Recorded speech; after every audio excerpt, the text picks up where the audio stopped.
everybody. I'd like to make a few statements. I'm Ron here, by the way, Chair of the Court Council. I'd like to inform everyone that Sean Driscoll, the Authority's Communication Director, is making an audio and video recording of today's meeting. Is there anyone else making an audio recording of today's meeting? If so, please identify yourself. And if you are joining virtually, please press the raise your hand icon on the Zoom dashboard, or if you're joining by phone, by pressing *9 on your keypad. And when you're recognized, please state your name for the record. Thank you. Devin.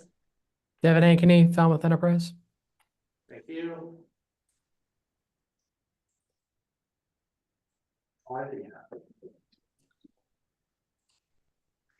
Good. Okay, great. Pursuant to section 20 of chapter 20 of the Acts of 2021, as amended, Court Council members are participating remotely in today's meeting because their physical attendances today would be unreasonably difficult. All Court Council members in attendance and all members participating in the meeting by the Zoom video conferencing app will be clearly audible to each other. As a result of members' remote participation in this meeting, any and all votes taken by the members today shall be by roll call vote. I guess I would point out that in the room here are Gordon Carr, Joe Slito, and myself, and online for the Court Council, Nat Lowell, and John Cato. Good morning, everybody. Perhaps. Good morning. Maybe let everybody know who's in the room for the. Sure, from the Steamship management side is Sean Driscoll, Terrence Keneally, myself, Mark Rosen, Courtney Oliveira, Allison Fletcher, Mark Munson, Janice Kennefic, Stephen Coleman, and from Givus is Tom Innes. Thank you. Good morning, everybody. Is there, I think everybody's got the minutes. Is there a motion to approve the minutes from the October meeting? So. Second. Is there any discussion? Okay, why don't we have a vote online? Nat? Aye. John? Tisbury, aye. Aye. Go. Aye. Here, aye. Thank you. Before we jump into the manager's report, I thought it might be useful for the purposes, particularly this meeting, since the budget is one of the primary topics, to just remind everybody what the role of the Court Council is. So if you go out, we'll go back to the authorizing legislation. There is hereby established a board to be known as the Court Council of the Woods Hole, Martha's Vineyard, and Nantucket Steamship Authority, which consists of 7 members, 1 member to be appointed by the Board of Selectmen in the town of Falmouth, 1 member appointed by the mayor and approval of the city of the New Bedford, 1 for a 1-year term, member appointed by the town council of Barnstable, 1 member appointed by selectmen of the town of Oak Bluffs, 1 member appointed by the selectmen town of Tisbury, and 1 member appointed by the Board of Selectmen for the town of Nantucket, and 1 member appointed by the Board of Selectmen for the town of Fairhaven. So that reminds everybody where our representation comes from. There's 7 of us. Although we are missing today Eric DeWicki, and there is a new appointment for Barnstable, Greg Egan. I'm not sure when we will first see him, but we do have a quorum today. I guess what I wanted to get to, though, in the authorizing legislation, upon the expert, let's see, said board shall have the power to review the annual budget of the authority and advise the authority members concerning any activities underway or proposed in any board committee in which the authority operates. The board shall have access to such books, records, and files of the authority as it may deem necessary or desirable for the exercise of its powers. The members of the board shall serve without compensation, but reimbursed by funds for any actual expenses. I guess my main point being that the #1 role of the Court Council is the review and approval, the review and comment, and essentially oversight of the budget process, which we then advise the Board of Governors. So that's why today's meeting is particularly important and why it really converges with the purpose of the Court Council. So with that, any comment on that, or before I turn it over to Mark for the business report? Okay, thank you. As a general rule, it's you as chair that will kind of communicate formally to the board. Is that generally how it's worked? I mean, we're gonna communicate with the staff now, but as far as. Well, whatever actions we take, so if we vote to approve, or if we vote otherwise, or we abstain, or whatever the case may be, becomes part of the record, it is provided to the. And then the chair also makes a presentation. synopsis of what the meeting happened, they also get a copy of the minutes of the meeting. Okay, good, so that's how they get the sort of this, not only the formal vote, but sort of the sense of the council. Yes, So generally speaking, in the staff summary to the board, I would say the port council approved or changes at the following port council were as follows. You know, put it into the staff summary like you guys just got, in your packet. and the board of governors can take or leave or. Noted. Okay, Mark, over to you. all right, management report. So Mark Munson will do the update on the Aquinnah, the Barnstable, and Monomoy. Okay, good morning, everyone. So we had a big week with the sailing.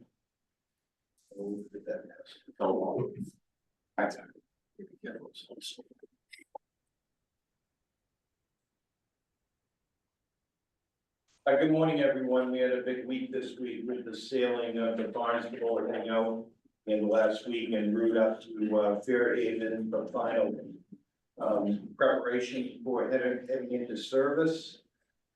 So we'll go over this is the slide. So we'll start off with the MV Aquinnah, and she is on continue to be overhauled in typical fashion as Barnstable. Next slide. This is kind of view. We're starting to right now remove items for the main deck and in preparation for blasting and coating. Slide. Okay, this is we're outfitting the new passenger area, and I think most people have seen the new area with the seats on the Barnstable. It's an identical, it's identical to what we've done on the Barnstable. Next slide. This is we've got the full works up the way of the bow painted. We're prepping right now to paint the deck. Next slide. So milestones, structural work is mostly complete. That's not an update on 26, but we're getting ready, once we get the blasting and coating done for the stability test to be determined. And at that point, mechanical availability will be complete, and at some point in December, putting the schedule, she'll depart to shipyard as the Barnstable did this past week. Going to the Barnstable, she is complete. We finished sea trials on her actually it's a week before, and she has sailed from Mobile, Alabama, and she's currently just pulled into Fort Lauderdale for fueling. We have limited fuel supply on, so every few days we pull in, top up, and move up the seaboard. And we expect for her arrival in Fairhaven to be at the end of this week. Just a couple things, this is on the sea trials, a couple things about expectations. Part of it was how the new, taking the 24-foot mid body out would affect start stops, full stops, and speed, and we were very comfortable with the expectations of the sea trial period. Next slide. This is the crew under the U.S. Coast Guard COI. We're launching the crew from the Davit fast rescue boat, and that's that slide there. Next slide. So upcoming milestones, we departed shipyard on the 31st, and we anticipate the vessel will arrive in Fairhaven 8th or the 9th. It will be the 9th now because we've delayed. Right now, weather is really heavy on the seaboard coming up the East Coast, and we want to let the seas come down. We've got 12-foot seas right now for most of the voyage. Speed has been down as a result, and we're just this is a result of some weather in the Atlantic, also from the developing hurricane that's entering into the Gulf now. So with limited fuel capacity and due diligence, we're going to delay a day Fort Lauderdale and then move up the seaboard when weather subsides a bit. Next is the MV Monomoy. She is on the hard at Alabama Shipyard. We're getting, this week we have the preparation of Hargrove in there to get the measurements in for the removal of the 24-foot mid body. We have done all the exterior preparations on the vessel. Next slide, please. And we've got all the old works removed, the deck is in fantastic shape as far as from a structural steel point of view. All the old works are gone in preparation for the cut. Next slide. And this slide, we've just been prepping, we have to do a back gouge for the complete deck for the preparation of the bulwarks. Next slide. Just another, in preparation for the mid-body cut. And slide, so then we're right on, where we want to be on the Monomoy, the new stern sections, which are extensively built and prefabricated in the shop still for both the bulwarks and the stern section. So we're gonna start doing the mid-body removal on the 5th of December. And after that, it'll be a similar track, having the efficiencies included into the Monomoy. We should be able to the shipyard should be able to do much better on schedule. And with the stability test right now at the 8th of May, scheduled and a delivery, the sea trials on the 5th of June. So the current milestones on here, we've got contract values for the Aquinnah at 13.7 million, 13.7 million for the Barnstable, and 17 million for the Monomoy. We have change orders for the Aquinnah at 3.1 million and 3.5 million for the Barnstable, for total change orders between the three vessels at 6.7 million. And with that, I'll take any questions. Thanks, Mark. Any questions from the Port Council?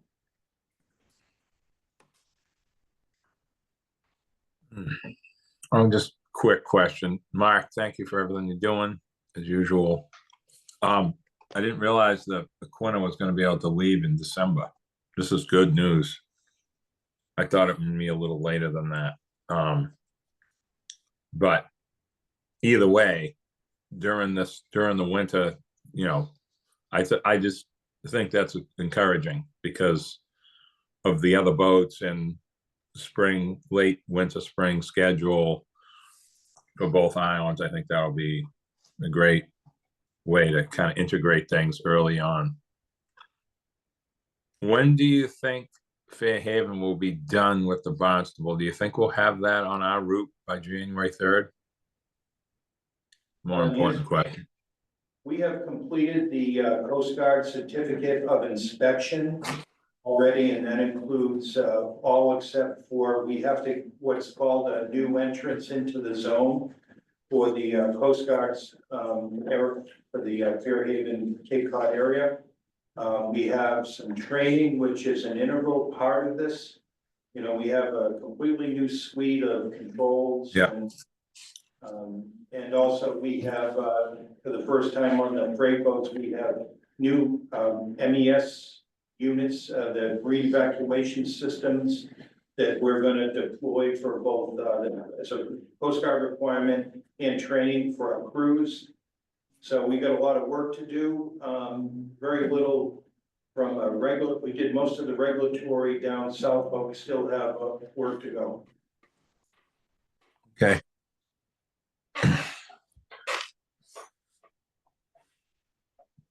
Anything else on that? No, that's good. I mean, I just, you know, getting antsy with all our problems on this end, hoping that would be able to work. By that, you know, when the INO goes out, that switch I'm talking about.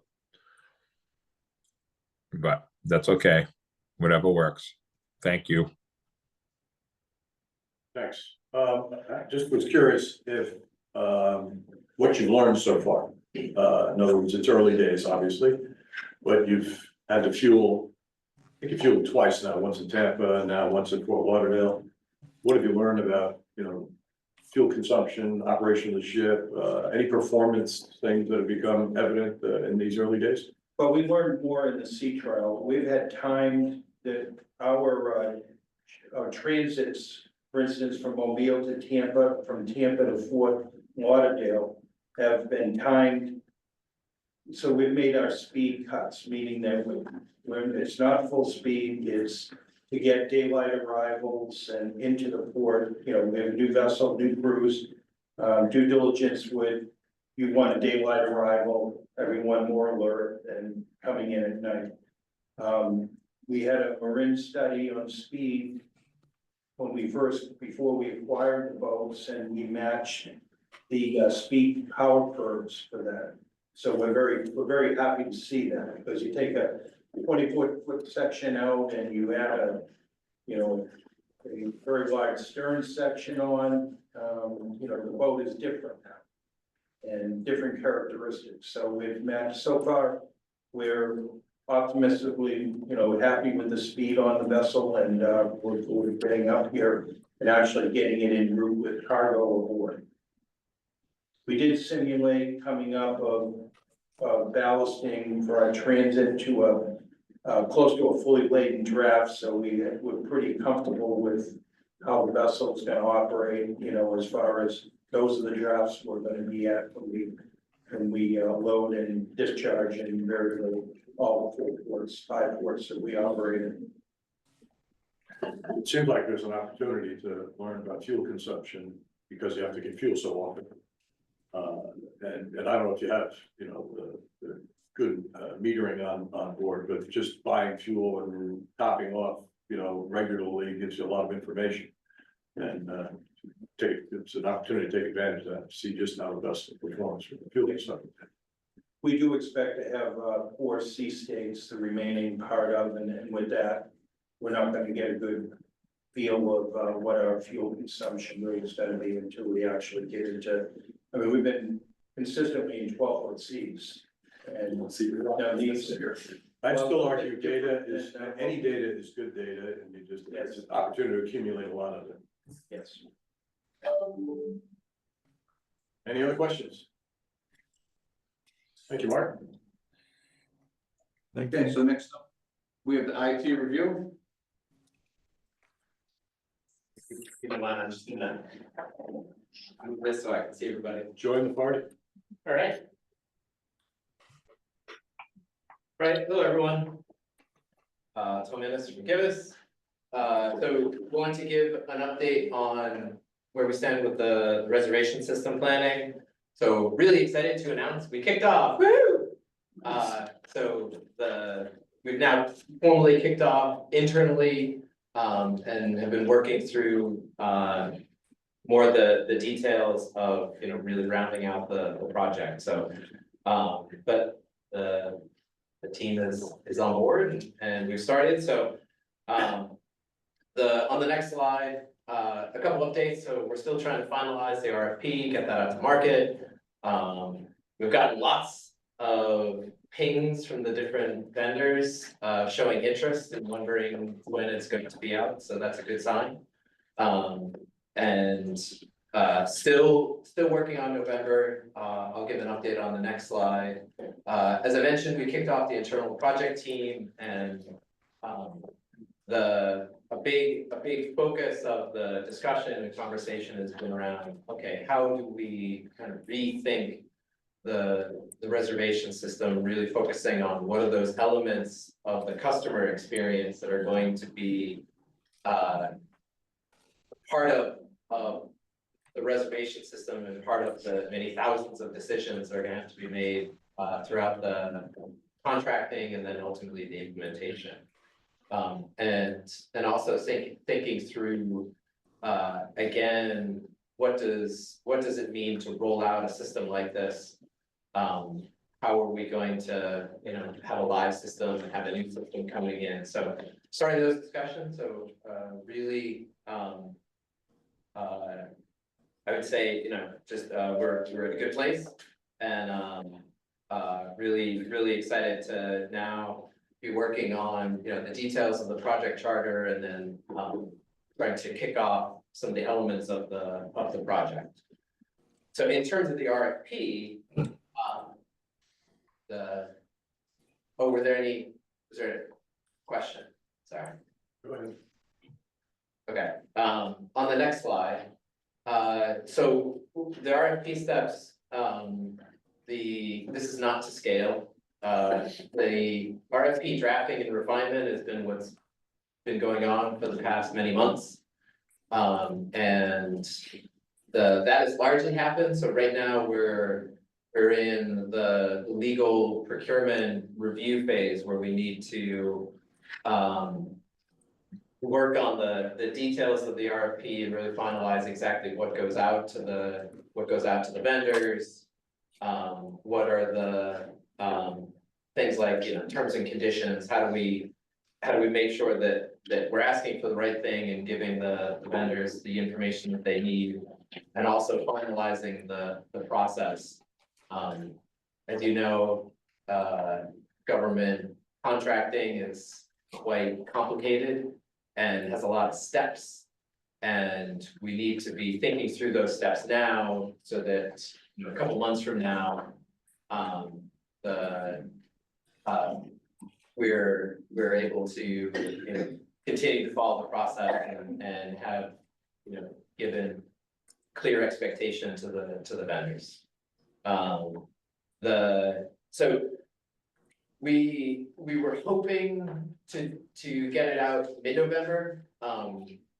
We're not gonna get it by mid-November at this point because the last couple steps of leadership sign off and RFP release take a couple weeks. To make sure that everybody, has finalized the document and give proper time for sign off and things like that. And so given that we're now at the 5th,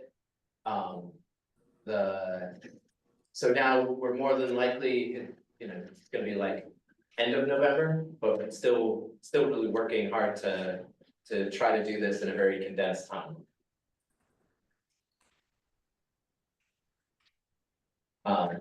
And so then, if there's no questions on this, the next slide, just the next steps. So again, trying to finalize the RFP. We are kicking off the executive steering, which is part of the project governance, that we had presented previously. That's planned to kick off on Friday, which will then give further directional oversight. And it's really best practice in terms of large scale projects like this. So that'll be happening this week, and then also starting to launch the what we're calling now the sub teams. So focused on initially the first topics we're gonna start covering are things like the network assessment, network capacity, so kicking off the IT sub team, and then also the shipper experience and working through what does that look like, and some of the components that we're expecting, again, the vendor to be filling, and then some other things that are very, very particular to the Steamship Authority that we're likely gonna continue to hone internally, so working through that. So, questions? Just one, if we can be notified when the RFP goes up. Appreciate that. Yes, definitely. What's the term, what's the deadline for responses? Have you figured out how long you're giving vendors to respond? So, we haven't finalized, but an RFP of this size, typically you'd want to give at least 60 days. Because the process, you need to be able to get it out to the vendors, give them a little bit of time to, get it on their schedule to actually read it. And then give them an opportunity to come back with questions, a formal question and answer process. So we need to give time for them to ask questions. We then need to give time for the Steamship Authority to respond to those questions. And then based on those answers, also give them time to, modify, edit their proposal, and then send it in to us. So there's not, so it can go longer than that, but really need to make sure that everybody has time to look at it. And we are aware and trying to think through and work around the then, right, we're heading into the end of the year, so the end of this month is That was the nexus for the question. Thanksgiving, and then, and so, yeah, so trying to make sure that we get this out to market and also have kind of reasonable expectations. We don't want to, you know, we don't want to impact the quality of responses by asking people to, you know, deliver to us something the last week of the year. Yeah, that makes sense. You know, it's, even though there's heightened interest, right, you've got vendors who are already sort of anticipating it. The holidays just make things more sporadic by nature, so generally it's more time on the other end for them to do it. So that makes sense. Other questions? Yeah.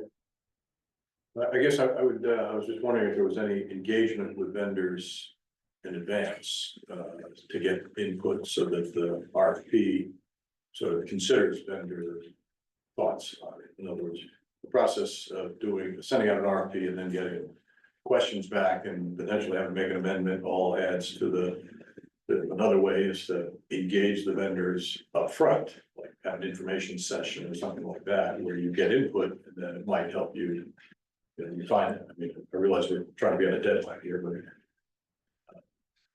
I've seen the request for information sort of processes or an information session where you post something and you kind of give the broad brush of what the procurement is, and then you get input, and that might help you to put out an RFP that more people are interested in.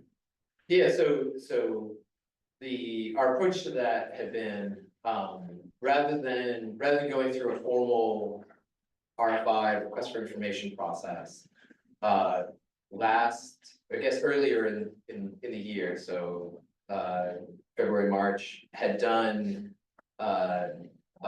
asked for informational presentations from a large number of vendors, and got a sense of what they're offering, what they're trying to highlight, what they've got in terms of functionality, had asked them some questions to give us a sense of, you know, what the market is, what their experience is, who's in the market. And so that process, you know, before we had started writing the RFP, that process had been invaluable to just informing, you know, what's reasonable to ask for, and then also what should we be ready to consider as something very specific to the steamship authority. So Good. and the good news is that a lot of the folks that were able to attend those vendor presentations are also now part of the project team. So everybody, or at least a lot of people, got kind of a little bit of insight into where is the current market, where's the current technology, what, and it also, you know, gave an opportunity to see some exciting features, to really think, you know, what could be the terminal experience of the future. So seeing things like, you know, some passenger ferries are you're able to drive in, it reads your license plate, it tells you what lane to get into, and it's a fully automated experience. So what would be how many proposals would be a good number? What's your objective for the number of proposals you'd like to get to make sure it's a good procurement? Well, having gone through procurements like this in the past, the sweet spot is somewhere really more than 3 and less than 7. So we want enough that we can have something, you know, have some comparison, have some good opportunity for discussion of trade-offs, and have some price competition. But also not have so many that the team is bogged down in evaluating a bunch of proposals that aren't usually, once you get, you know, 10+ proposals, there's a few that are coming from vendors that really don't meet most of the criteria, and they're just kind of taking a shot at it. Okay, that's good. Thank you. Other questions? All right, thank you. Thank you. Thanks.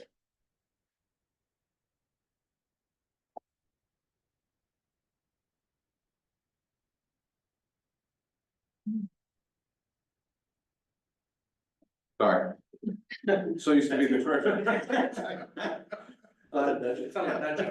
Next up is the Woods Hole Terminal Reconstruction Project, and Mark Munson's gonna begin with that. My Okay, apologies. good morning again.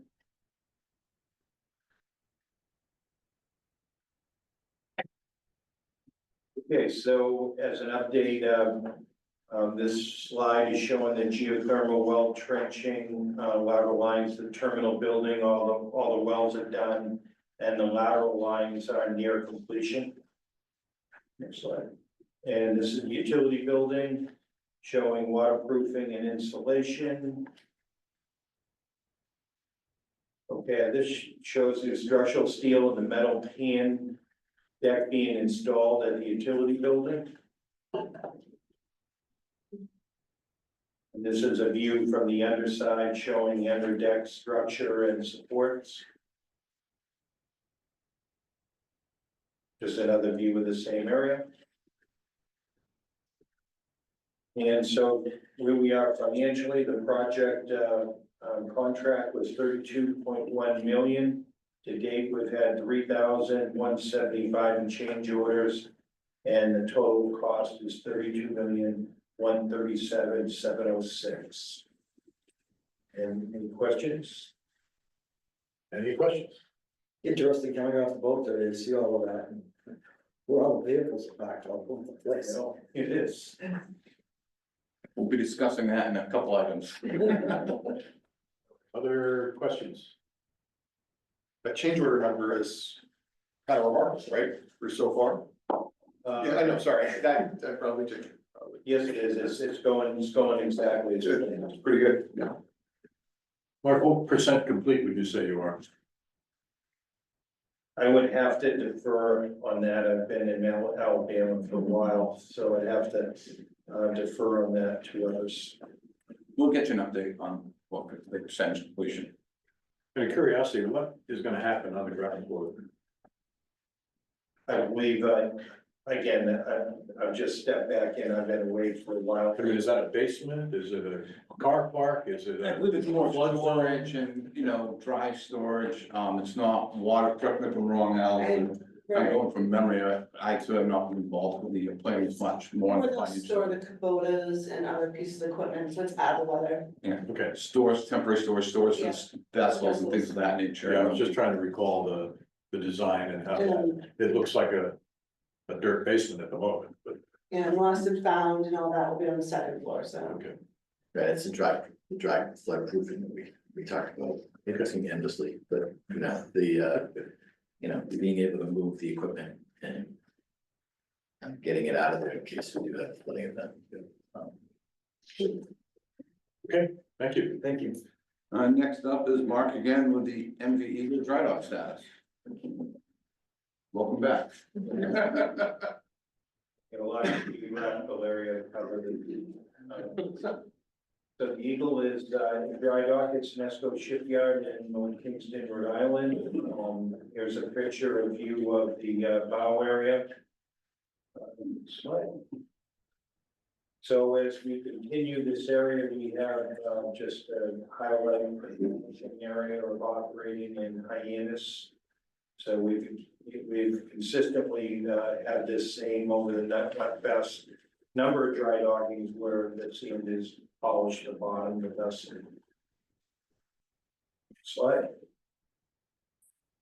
We are doing both port and star, that shows a starboard tail shaft being removed. Again, because of the sand in that area, we've had to, again, pull both shafts in a 2-year period, which is usually a 4-year period is the cycling that you get before you're doing this dimensionally off the bearing, coupless bearing clearances.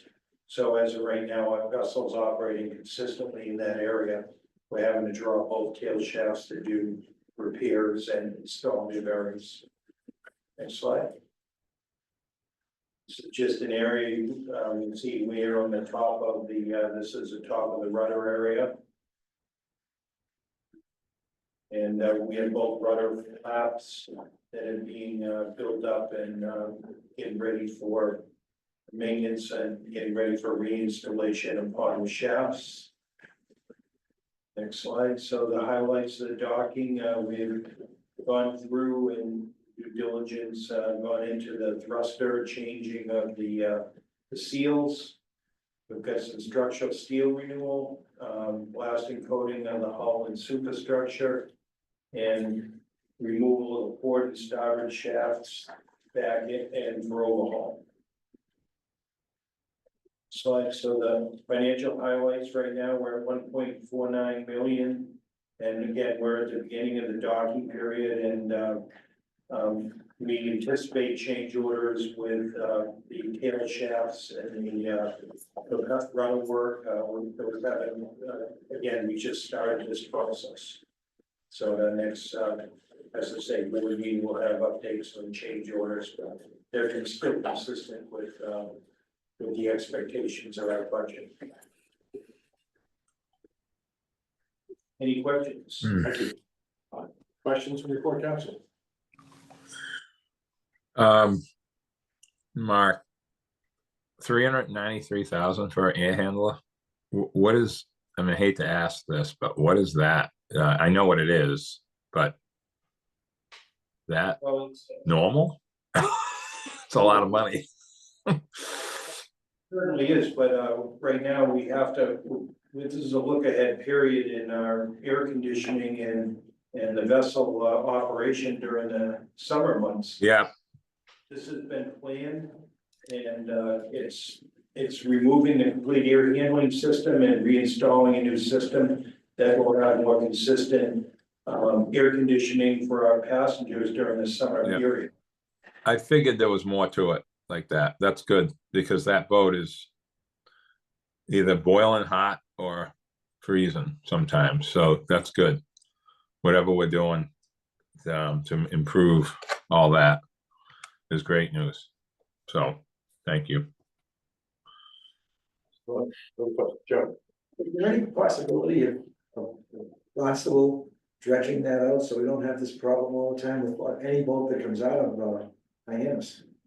Well, we certainly, that's, Woods Hole and the Eagle are, mainstays on that run. It's just that I think that hydrostat, the surveys have shown in that area, we do need to get it dredged. We have higher mechanical, higher maintenance as a require of it, as required because of the sand. And we see that consistently with our coating systems and, getting eroded very early, and bearings on our shafts and rudder work. So we definitely need some dredging in that area. Marcus, has the steamship done anything? Yeah, well, I know Bob's been in conversations, trying to get that dredged with the Corps, and outreach to different representatives to help, and I can have him reach out to you guys an update, or at least put it on the agenda for next month's meeting, and update where we stand. But I know there's been there's a conversation, but there hasn't been a lot of action. It's a federal part of the channel, so it's not the town's valley work, it's the US Army Corps of Engineers, so that makes it more complicated. Thank you. Mark, is that a problem for both ships? Yes, it is. It's the same. We have the Woods Hole coming up in January. We expect, and we have built it into our spec and maintenance profile for the same type of work. I think everyone remembers pictures from the last Woods Hole dry docking. It's a mirror image of this, so we expect it. How does the 1.5 million in the shipyard financial snapshot compare with whatever the budget was we had for this when we prepared the budget for this year? I don't have that exact number up, but I believe we were right on, this is right on the mark, I believe. Okay, and then what is the draft of the new ships? Well, we've been, we should be having a stability letter coming out the next, we have a draft slightly less than the Woods Hole. We're looking at a 10-foot draft fully laden versus Woods Hole max draft is 10.6. So you know, these are in line with the Eagle and the Woods Hole. I mean, you have X amount of displacement, you get X amount of cargo, and you have, it's really the same envelope as the other vessels. And so we're looking at just slightly less draft than the Woods Hole. Okay, so I guess that's Still problematic. you can infer that you're gonna have the same problem with whatever one of those vessels on this route. Yes, I think any of our displacement hulls, meaning that are running consistently in the Hyannis, we are gonna run into that until dredging has been completed. You have a sense of how much dredging has to happen? In other words, I don't know what the clearance is between the draft and the bottom, but you know, what is the amount you need to not have this sand problem? Well, I can only go from a measurement up from the keel up the sides, we probably looking at, you know, somewhere, you know, 6 inches to 2 feet of, you know, it's not the whole length in there, there's just certain areas within the entrance of Lewis Bay and parts of Lewis Bay that need to be done. There's a center section that we've seen from the hydrostatic, curves, not curves, but the where it's kind of deep in the middle. So there's a lot of material. We really need to get the dredging done for navigation into that, or it's gonna fill in further. To answer your question, it was 1.45 million. Yes, very close, yeah, very close. Okay, other questions? I think Mark, you're up to it. Thank you very much. All right, so next up, we have the day of sailing on the Martha's Vineyard route. Allison Fletcher will be handling that. Good morning, gentlemen. Going construction of the Woods Hole and Being Haven terminals, staff is recommending that we extend the reservation only system to year round. The Woods Hole terminal is going to be undergoing major redevelopment, which will significantly impact the space that we have available for staging over the next 2 years. Currently, the Vineyard Haven terminal will lose one of its slips for the duration of its construction, which is expected to last through 2025 winter schedule. These changes will likely result in increased wait time, congestion at both terminals, and impacting our ability to serve our travelers efficiently. Implementing a year-round reservation-only system is anticipated to alleviate some of this congestion, ensuring that island residents and visitors can secure travel plans without uncertainty and overcrowded conditions. We are looking at going back to the Blue Line 7 days a week, which is a rotating 12-car minimum on the property. Depending on space availability, we would increase the numbers if space permitted it for us. This will help our islanders who have last minute travel plans get to and from the island, because they'll be able to utilize that as, for lack of better terms, a standby. That's basically what this Blue Line is an islander standby. So right now, we're looking at, the staff has recommended extending it for year round to help ease the congestion. Any questions? Yes. Yes. There'd be a lot of questions. It's, I think you're gonna get a lot of backlash from Yes. this. I know coming from here, from Woods Hole, from Falmouth to the Vineyard, why couldn't we use a staging area here and send down 10 cars at a time and use it as a standby? So, You know, so it's, because the Blue Line, you have to give up your reservation. so we're looking at alleviating that part of the Okay, Blue that, Line. yeah, I mean, So that's- that is something that we are looking at potentially taking out of the requisites for the Blue Line. So you don't have to necessarily give up that part of the reservation. So that is something that we're looking at, having the islanders keep that part of that, so they're not gonna be like, give up or wait, so. I know pretty much on the Vineyard it works all right, but sometimes in Falmouth, the Woods Hole, when you go there, they don't seem to be encouraged by letting you use the Blue Line. I can speak from experience on that. Yeah, no, and it's That's gonna something have that to be, you know, we're going to be driving that home, and if this does get approved, No, we're not gonna be starting it this month, we'll be looking at starting it in some point in December, once the construction actually starts happening. And starts picking up, so it's not gonna be instantaneous, and it's not gonna be for Thanksgiving. So, Other questions? Allison, is it intended to be temporary during the construction periods? You're gonna revert when? once the construction is done, that is definitely something we will look at reverting back to standby. So it's just gonna be during the construction periods, because right now the space is limited. When we do have cancellations, we are going to be looking at utilizing up here to help stage overflow. So it's those things we are looking at, so. I mean, it's not an easy decision, it's not a fun decision for anybody, so. John? Thanks, Mark. Yeah, thank you. Allison, how long is the construction gonna last? We've been told about 2 years roughly. So, Talking about the terminal or Vineyard Haven? terminal, Vineyard Haven is, just gonna be during the winter months. But the terminal is about a 2-year project. And then, Yes. if this is approved, have you thought about how to better educate both sides, the islanders and people in Woods Hole, what the blue line is? I think there's a lot of confusion as to what does There that, is. what can we do to encourage sharing what that all entails? I mean, what we're gonna do is, I'm gonna probably myself and a couple of people will go down to the terminal to re-educate the employees themselves. We'll send out email blasts to all the island residents, explaining what the blue line is to them as well, so different situations like that. Probably putting it in a more prominent space on the website, I would think too would probably help, so. Add to excursion for Yeah, applications. yeah, and then, well, if we can get it in time, but yeah, add to the applications for the excursion and preferred spaces as well. Yeah, I think doing all that will help, and I think just keep thinking about, you got to reach probably 70-80% of the people on the island that just don't understand it. Yeah. I Thank mean, you. it's a great tool in the summertime, I wish people, trying to get that information out more to them. Especially in the summertime, it's a great tool for them to utilize, so. Yep. All right, thank you.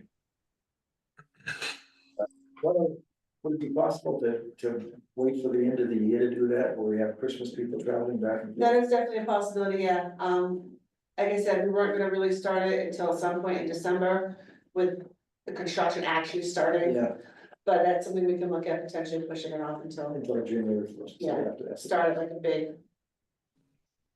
All at once type thing. So I must admit, when I read this, I didn't know what day of sailing meant.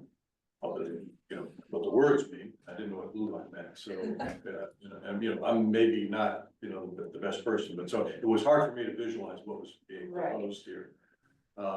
Basically, it's an So, just as a, only quasi-educated consumer, it didn't really, I just can't visualize, I still can't really, and I guess my real question is, as the Falmouth representative, what are the impacts, potential impacts on the Falmouth side and Woods Hole with respect to congestion, traffic, those types of things? I'm hoping that this will help alleviate, because we'll be trying to have an unlimited number of standbys in the property. So basically what's gonna be is, if you're not in the excursion program or the preferred program, you have to have a physical reservation to get on the boat. So the only people going standby are the island residents. So you would not be able to take advantage of it because you do not qualify for the preferred program, so it's not a bad thing that you didn't quite get it, so. It doesn't matter. But you're not the right consumer for that, so hopefully it's gonna help alleviate some of the traffic on the property. We're gonna get out the information as much as we can and push out as much as we can to anybody with reservations, so they know not to just show up for standby if they're not in the island program, so. It seems like, there's some uncertainty as to how this will work, or how successful it will be, given the objectives. During the summer season, it works fairly well, reservation only days, because everybody knows about it and how it works. So it's just a matter of, I wanna say reprogramming, but just getting it into people's heads that now we're not just doing it in the summertime, that we're doing it year round for the time being. So it's just more of re-educating everybody just so they're aware of it, so they know not just to show up. But But it's something that if we wait out until January to do this, we can get out the information faster and more accurate to the customers that they'll be able to utilize properly. I mean, sometimes, you know, best efforts, it still doesn't happen until people go through the process and Correct. experience, which then has the potential for it becoming more negative than positive, and so, you know, The one, there's a risk associated. absolutely, and one good thing is this isn't a brand new program we're starting, Yeah. we're just extending the periods that we're looking Understand. at, so, which is hopefully less growing pains on that part of it. Would there be any consideration of it being a trial as opposed to a thing? That, you know, would allow after 2 months or some period of time to reassess the efficacy of We doing. could absolutely look at it as a trial period if need be. I'm just concerned with the limited space we're gonna have in the Woods Hole Terminal specifically. And we're restaging everything, that's why we were looking at doing this, so we can have more space dedicated to those with reservations, so. Okay. So it's gonna be a tricky situation all around going forward, until we kind of get a flow going, so. Other discussion? It's a restricted standby. John. Yes, it's not understandable. John? I might be confusing things a little bit more, but what is the origin of the word blue line? It was only a blue card, There's a wasn't it? blue card. Yes. Yeah. There's a blue card that you would get when you went into standby. You had to Yes, have a girl. blue card. So the attendant at the hut would give you a blue card? Yeah, Actually, it was, you renewed your profile, you used to get a card in the mail, and the birth program was a blue card that got mailed out to you, and that was the card. Way back That's when. where, I believe it was former council Steve Sears came up with the card. Huh. Not to So- date myself. Maybe, and I'm not saying you have to do this at all, but maybe you want to come up with something that better expresses what that blue line does. There could be a different phrase. That's part of the confusion that I get from We people on talked the about island. This might be a good time to work that. Yes, we were talking about that previously over the summer, so that is definitely Okay. something, yeah, rebranding it. Right, is that the right term, John? It is, good job. Listen, Thank you. I mean, it is a bit of an object lesson that we're asking some very basic questions about how this would work, because, you know, it's not clear to us. Obviously, it's clear to you. Done it in So, sense. so how now translate that to the public, Yes, and it's not trivial. yeah, I had also attached, I believe you all got a copy of the previous policy, just so you were aware of what the policy was previously, so. We'll change it to the green line, John. I don't care. There you go. Yeah. definitely. Thank you. Yeah, that's right. Purple line, right? Okay, so what are you looking for from us? Believe so. Yes, we're looking for a vote to the board, so. Is there a motion to approve the recommendation of management on this one day, that we call it? Blue line. One day. Not doing it. Does anybody have an alternative they would like to propose? We I can- would make the amendment that we don't put this in until after January 1st. I could probably then, Or we can, even if you want to defer to December and we can, could we defer this vote to December? Would that be possible? Sure. No? No, I don't need. Well, just speaking from a communication standpoint, if we pass this in December and then it's gonna go into effect in 2 weeks, that's not a ton of time. Meetings December 10th. That's still not a ton of time. But my guess is we probably wouldn't start it until January based on. right, Right, December 10th to January 1st is not enough time for a change. It's all right. So how critical is January 1st? well, I would even say the schedule change, which is January 5th, which adds a few days, but. I'm sure the newspaper's gonna publish what we're talking about here today, so people are gonna know what's going on. And But will they know the right things that are going on? So we can come back next month with the answer, the questions for the people who don't use it, or as Mr. Muter pointed out, for more clarity, look at renaming the blue line for clarity, and what steps are gonna be taken to inform the traveling public and how it's gonna come.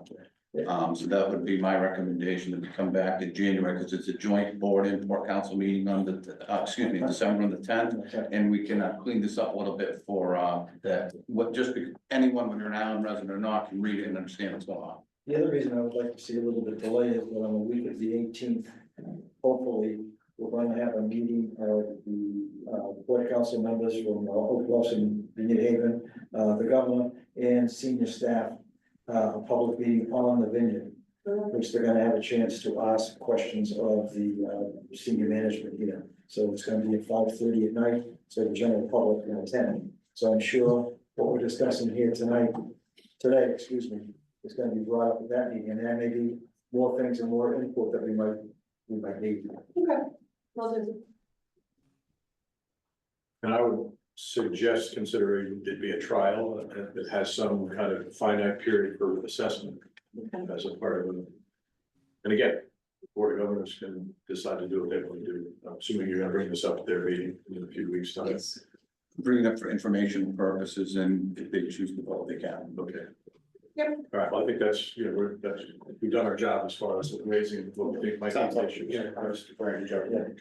Thank you. John, Nat, you guys are okay online? I defer on this vineyard stuff. This is the stuff, if I start talking, we'll never get back to work today. So The clerk board's for it. I'm leaving this one. Thank you, Nat. We thank you, Okay. Nat. Oh, Thank you, Allison. You guys. Okay. Okay, so we have the treasurer's report. First up is the business summary for the month of September.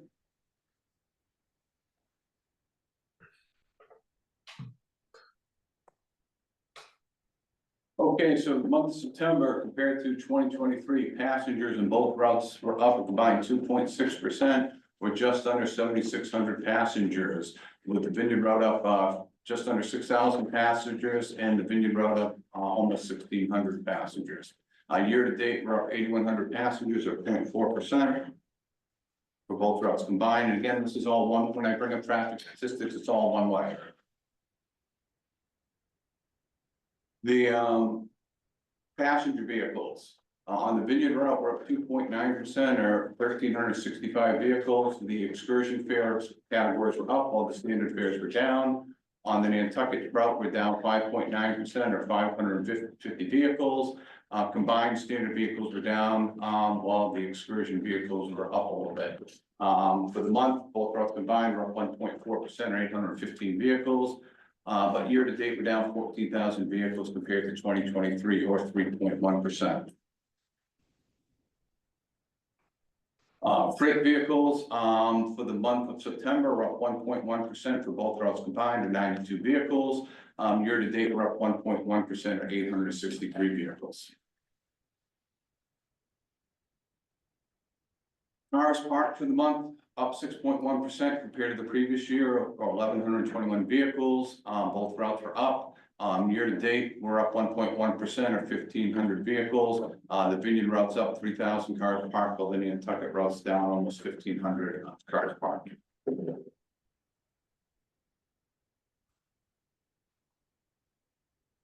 Trip summary. So for the month of September, we had 18 trips canceled for mechanical, 50 for weather, 22 for traffic, 84 with the approved schedule changes, and none for crewing for the month of September. Year to date, we have 161 trips for mechanical, 372 for weather, 172 for traffic, 634 for schedules, and 83 for crewing. And down below, you can see the percentage comparison. Purple is this year, and in green below it is the previous years.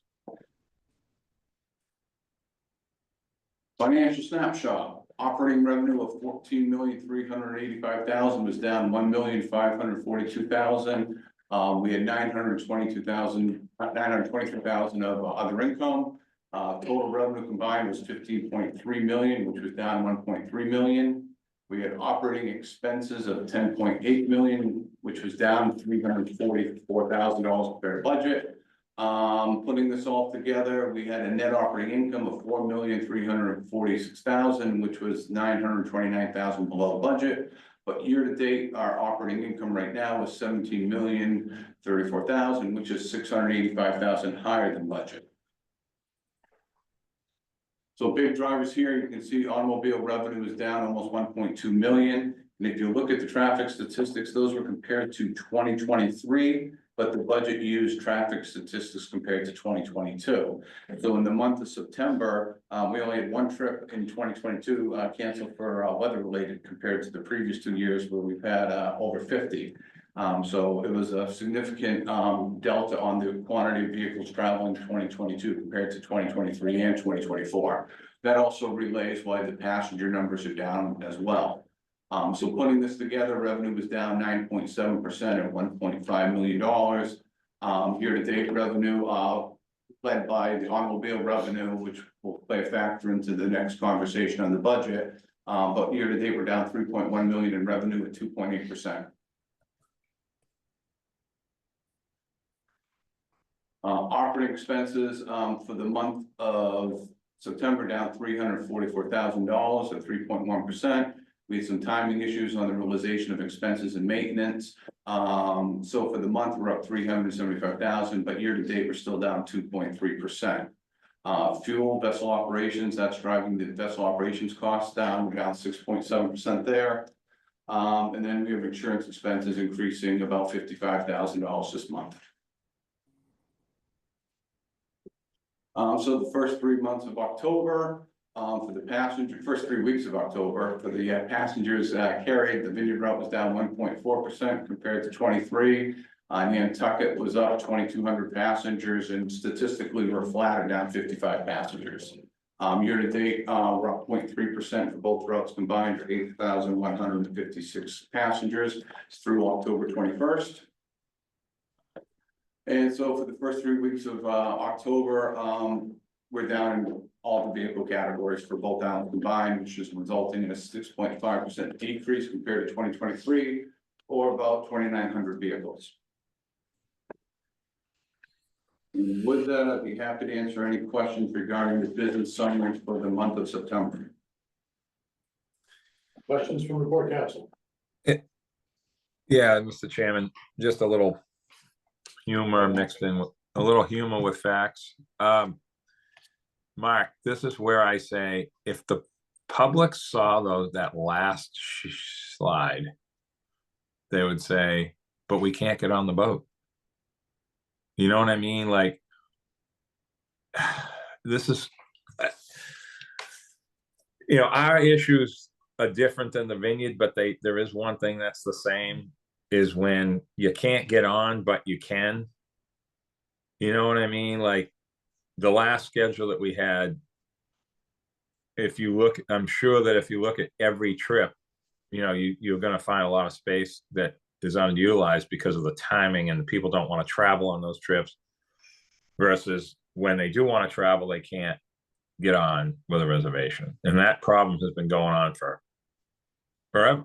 It's not anything new. It's just more complex now with, you know, and more, you know, more ways for people to vent their issues and stuff nowadays than there was in the past. But I get why this stuff happens. It just seems that the numbers should be better, Mark, because the boats, you know, there's a lot of people moving. So I don't see how they're so low in that one slide. Well, on the Nantucket run last year, you ran the freight boat triple crew. This year, you're running it with 2 single crews, so you're losing trips there as far as raw capacity. And I'd have to look at the impacts of weather cancellation. So the boats may be full when we're traveling, but if you lose a day on the Vineyard run with 3 boats, that's approximately on the Vineyard route first. So you have 3 boats. About 1,000 spaces roughly. Yeah, 1,000 spaces that you'd lose in a day if you lost a whole day of service for weather. So we'd have to look and see what's the driving cost as far as, we haven't run the trip report yet for October to see how the trips ran compared to the previous year. Did we have actually less trips running? I understand about that trip, but that can't be that whole thing. We had the Woods Hole on, or the Eagle on. That just seems low to me, but anyway, And I'll bring it up at next month's meeting for you now, yeah, or bring it up offline to either way. yeah, that's fine. Can I just pivot off that just to, because it, that brought up something, again, this is still part of my ongoing, learning curve. If I look at that as a less educated port council member, a conclusion might be that that is a demand problem, right? But it sounds like it's more of a supply, right? We don't have fewer people wanting to get back and forth to the islands, it's just, it's more of a capacity issue, is that right? We're gonna look at both of those and get, before making any assumptions, so yes, the answer is yes and yes, but we'll find out how much is, was it 50-50, 90-10, what is the root cause? Because yeah, I'm sure, right, it's not monocausal, right, so it could be both, but it does certainly influence the next conversation we're having. 100%. So, to understand whether we have a demand or supply. And going back to look at the 2022 traffic, for example, we only had one trip canceled for weather in September, which is phenomenal. Back in 2022, so that where we're using the last 12 months in the budget, so you had the same demand, but all the trips were running compared to if you lose 50 trips, 69 trips for weather, each trip holds roughly 50 vehicles, call it. So that's 2,500 vehicles to 3,500 vehicles of capacity that came right out. Right. And if you're operating, and I think off the top of my head, 85 for capacity on the cost of service. So 85, we'll call it 80% for simple math on 3,000 spaces, that's 2,400 spaces right there, which kind of balances those numbers up when you're comparing year to year, just the impact the weather could have that you can't control. Yeah, we're planning for it, yeah. Other questions on the business summary? I have a feeling some of it will continue to come up in the next conversation. Similar themes, yes. Similar themes. When you see all those down arrows in the autos, that's gonna be the place you're gonna get all the money. You gotta want. Yep. Okay, Okay, let's so move on to the next topic. 2025 proposed operating budget, and before we start, just wanna thank everyone who's was able to meet since last port council meeting to go over the budget. I appreciate everyone taking their time to meet with Court and myself to go over that. I thought it was very good exercises. Also want to thank all the people who attended the informational sessions on Martha's Vineyard, Nantucket, and in Falmouth. I appreciate them taking out of their time out of their days to participate. Came with the speaker pocket. And then I'd like to thank all the staff who's been involved in the budget process. It is a lot of work, so. How was the attendance at the other? So on the Nantucket session, we had 5 people. On the Vineyard session, about 25. It was hard to count because we were fully engaged and people were coming and going. So we had about 25. And in Falmouth, we had 4. And on that vein, I just wanted to thank Mark and Courtney for coming over. It was a very educational session for everybody. A lot of the questions had to do not with the budget, but you did, both of you did a very good job in reflecting some of that. And I'd like to thank people. It was very professional, very organized, and it was very informative for, I think, for all parties involved. So we took a lot away from And all the you sessions. guys did a good job. Thank you. Thank you. And from the port council perspective, we appreciate the fact that you made yourself available any number of times in order to have those conversations. And it's very clear that you have an encyclopedic knowledge of what goes on here financially. Now we get to see it on this one.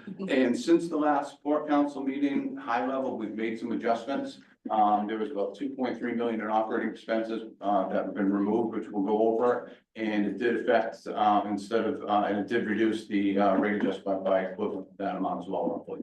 So Courtney will take over now. Okay, so we have the 2025 proposed operating budget. For the 2025 budget, we have a couple operating assumptions. Baseline for revenue is actual traffic statistics of August 2023 through July of 2024, which at the time of creating the budget is the most recent 12 months. Fuel costs for 2025, decreasing by $107,000 or 0.9%. So we'll be at $3.15 per gallon in 2025 versus the $3.35 per gallon in the 2024 budget.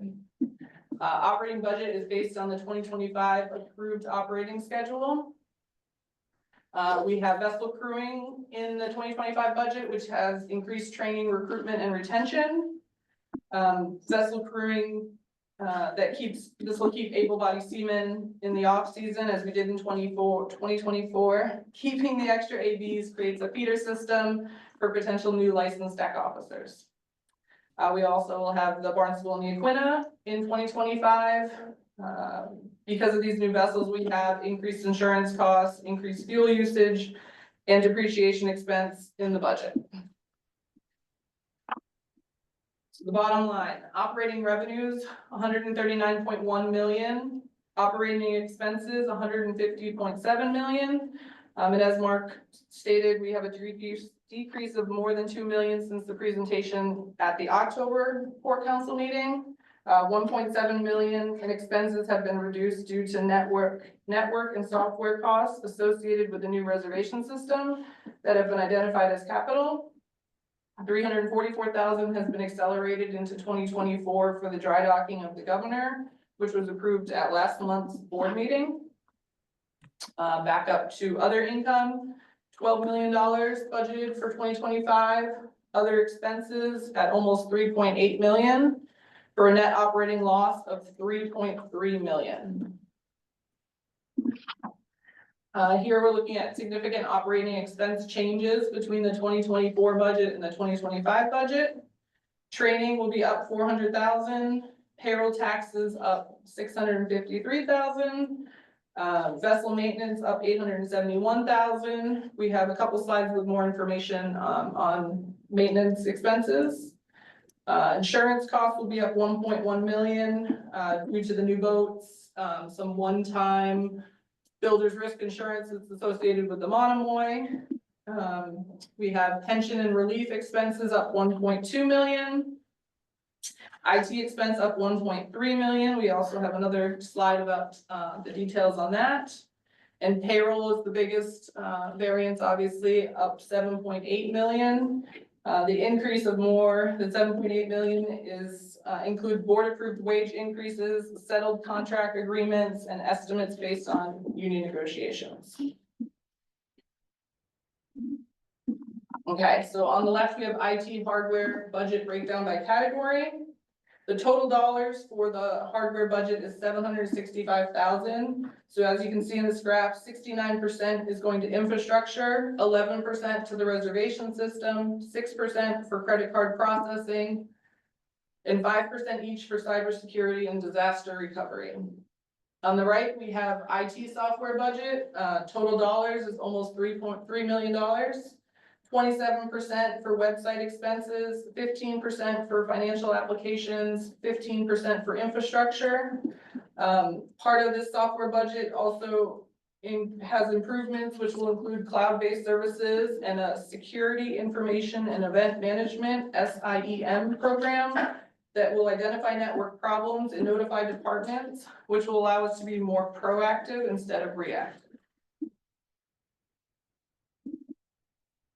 2025 maintenance expenses. We're dry docking 4 vessels in 2025 for a total of 4.6 million.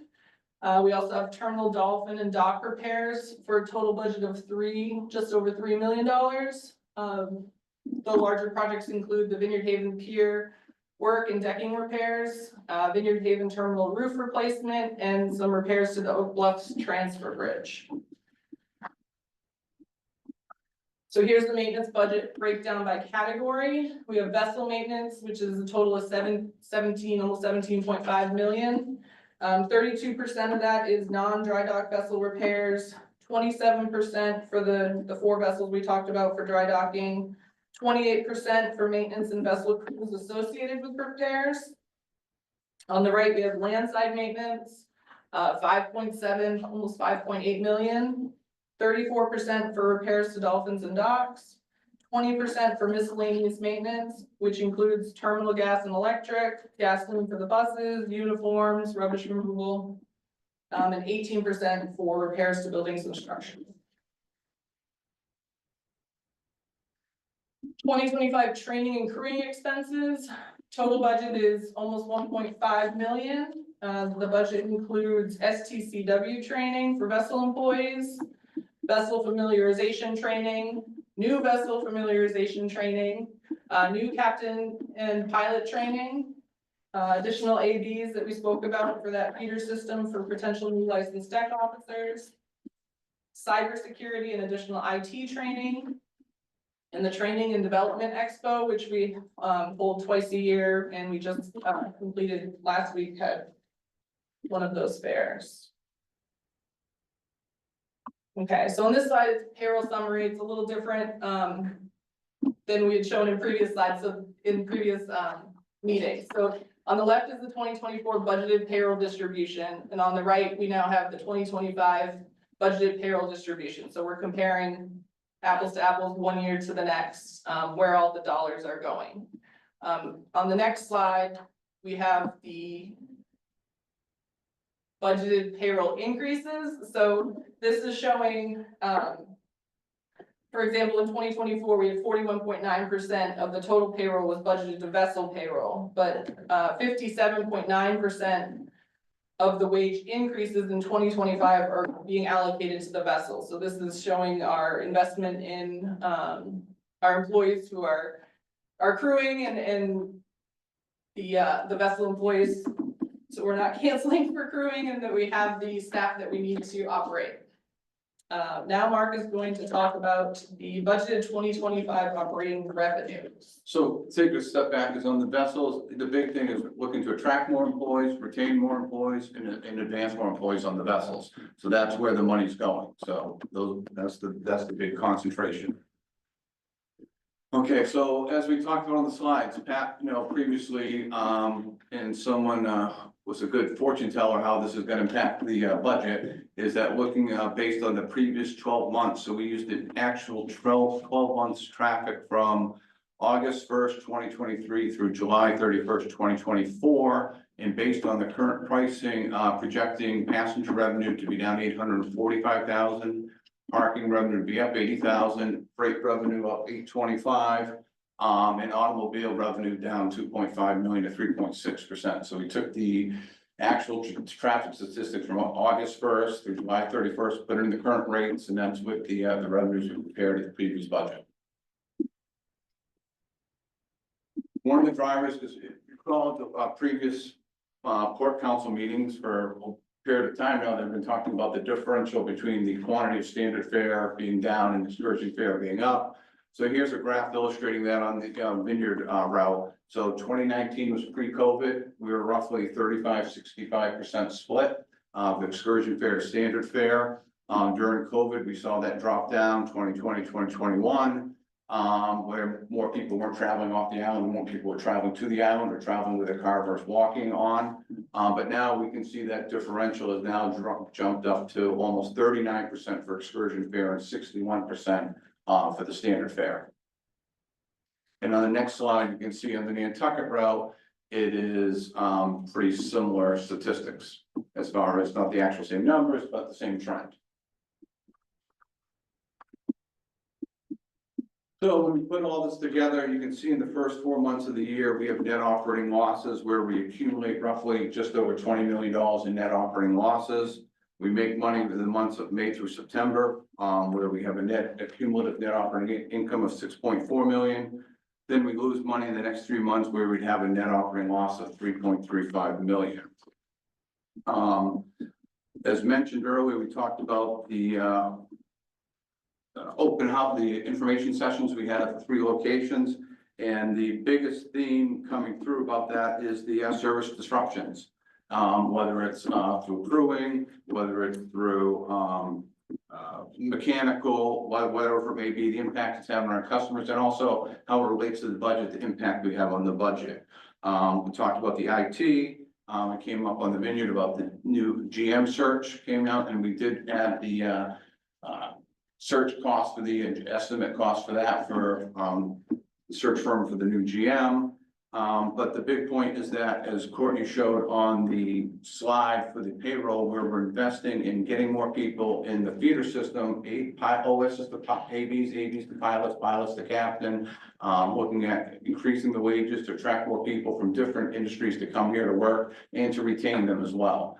To get people to want to be promoted, incentives to get promoted, to keep them working here. So we're really investing in the areas that we had weakness in that affected our traffic numbers, that these investments, as I look at them, not expenses, but investments, to increase our operations to get which also help potentially impact our revenue as well.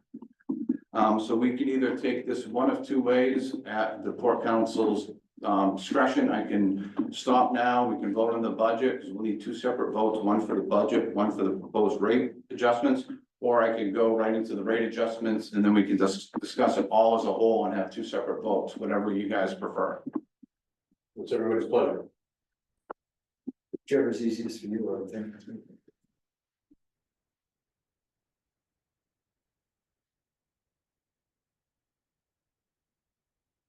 Just trying to think what, because I have a couple of questions on the budget, but again, I understand where I sit relative to the rest of the board council as far as the effects of both the budget and so I don't want to monopolize. So if you But I think one of it might make sense to do two separate things for discussion purposes, just because we've just gone through it, it's all sort of fresh in people's mind. And then we can sort of, and then when we go to the rate adjustment question, we'll have informed ourselves a bit. You may come back to some of those points. Nat, John, you guys okay with that? Yeah. That sounds good to me. All right, so then why don't we open the floor for questions from the Port Council on the proposed 2025 budget? At this point, I don't have it, because I've been to 3 meetings and asked those questions, so I got it pretty well set in my mind. That's just me.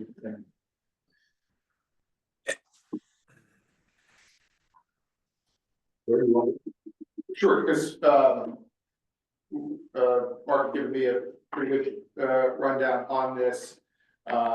And I think emphasizing the fact that the investment is going into, you know, the real critical recruitment and retention side on the vessels, I think is a very important message. Also on the training.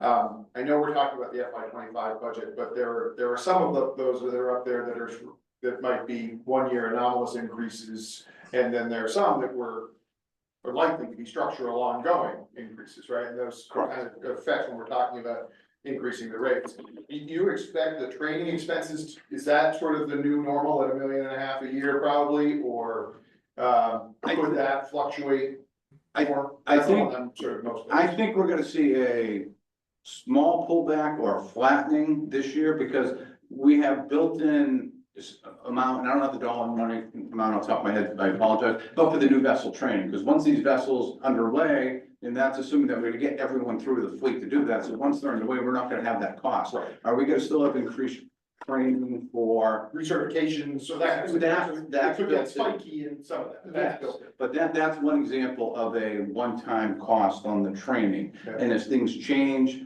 we're gonna have increased costs next year, and whether it's a 2025, but probably gonna be late 2025, early 2026 on the new IT system. For instance, the reservation system, I'm picturing that more in a 2026 budget as far as getting all the people to be used to the new system. So I don't think you're gonna see as big of a jump next year, more of a flattening on the training because of that vessel number. Okay. And I would also just add that the maintenance and engineering is that other sneaky piece of vessel support that also is kind of critically important beyond just the personnel. So. John or Nat, questions? No, I just, I talked to Mark enough, and we had our meeting too. This is the stuff it's not an answer to some of these things.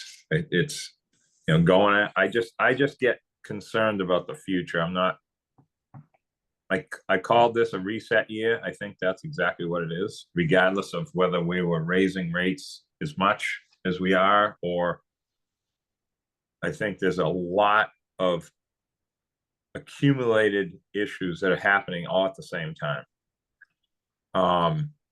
you know, the union negotiation stuff. I mean, training, I mean, you know, I always, you know, I'm in that like world myself, but I've never had any training ever in my whole life. I just have gone to work every day, and that's been my training.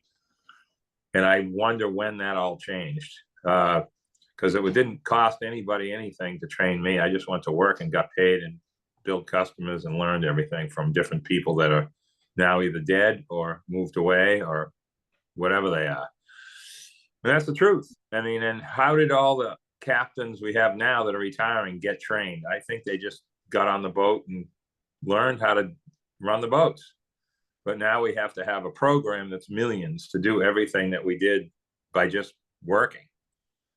And, you know, so my head just, it's this, I just process this differently than most people do, because my line of work is similar to this. Training, education, keeping your license, all these things that go on in the licensure world are very complicated now compared to what they used to be. So I guess my statement, though, about everything, Mark, is the squeezing the sponges, you know, like how many times are we going to keep squeezing certain things when it becomes where we're like beyond the value of what it should cost for, say, XYZ. The redoing the Flathers report a little bit. That's huge for the new members to understand what that is, how we've come up with that over 20 years. I think the parking was the right thing to go after too. It is pretty cheap. I mean, I'm just concerned with the conveniences of the parking. In other words, when we raise. Nat, we're not there yet on that. No, I know, but Sorry. some of the stuff that we're looking at, I think was a good exercise as far as, even if we weren't looking to do what we're doing, it was a good exercise. So that's my sort of reset year thinking process with this. So thank you. Thanks, Matt. John? Thanks, Rob. Hey, Mark, can you go back to the slide with the IT detail, the pie charts? Absolutely. It won't be me. I gotta give Sean credit for driving. Thanks.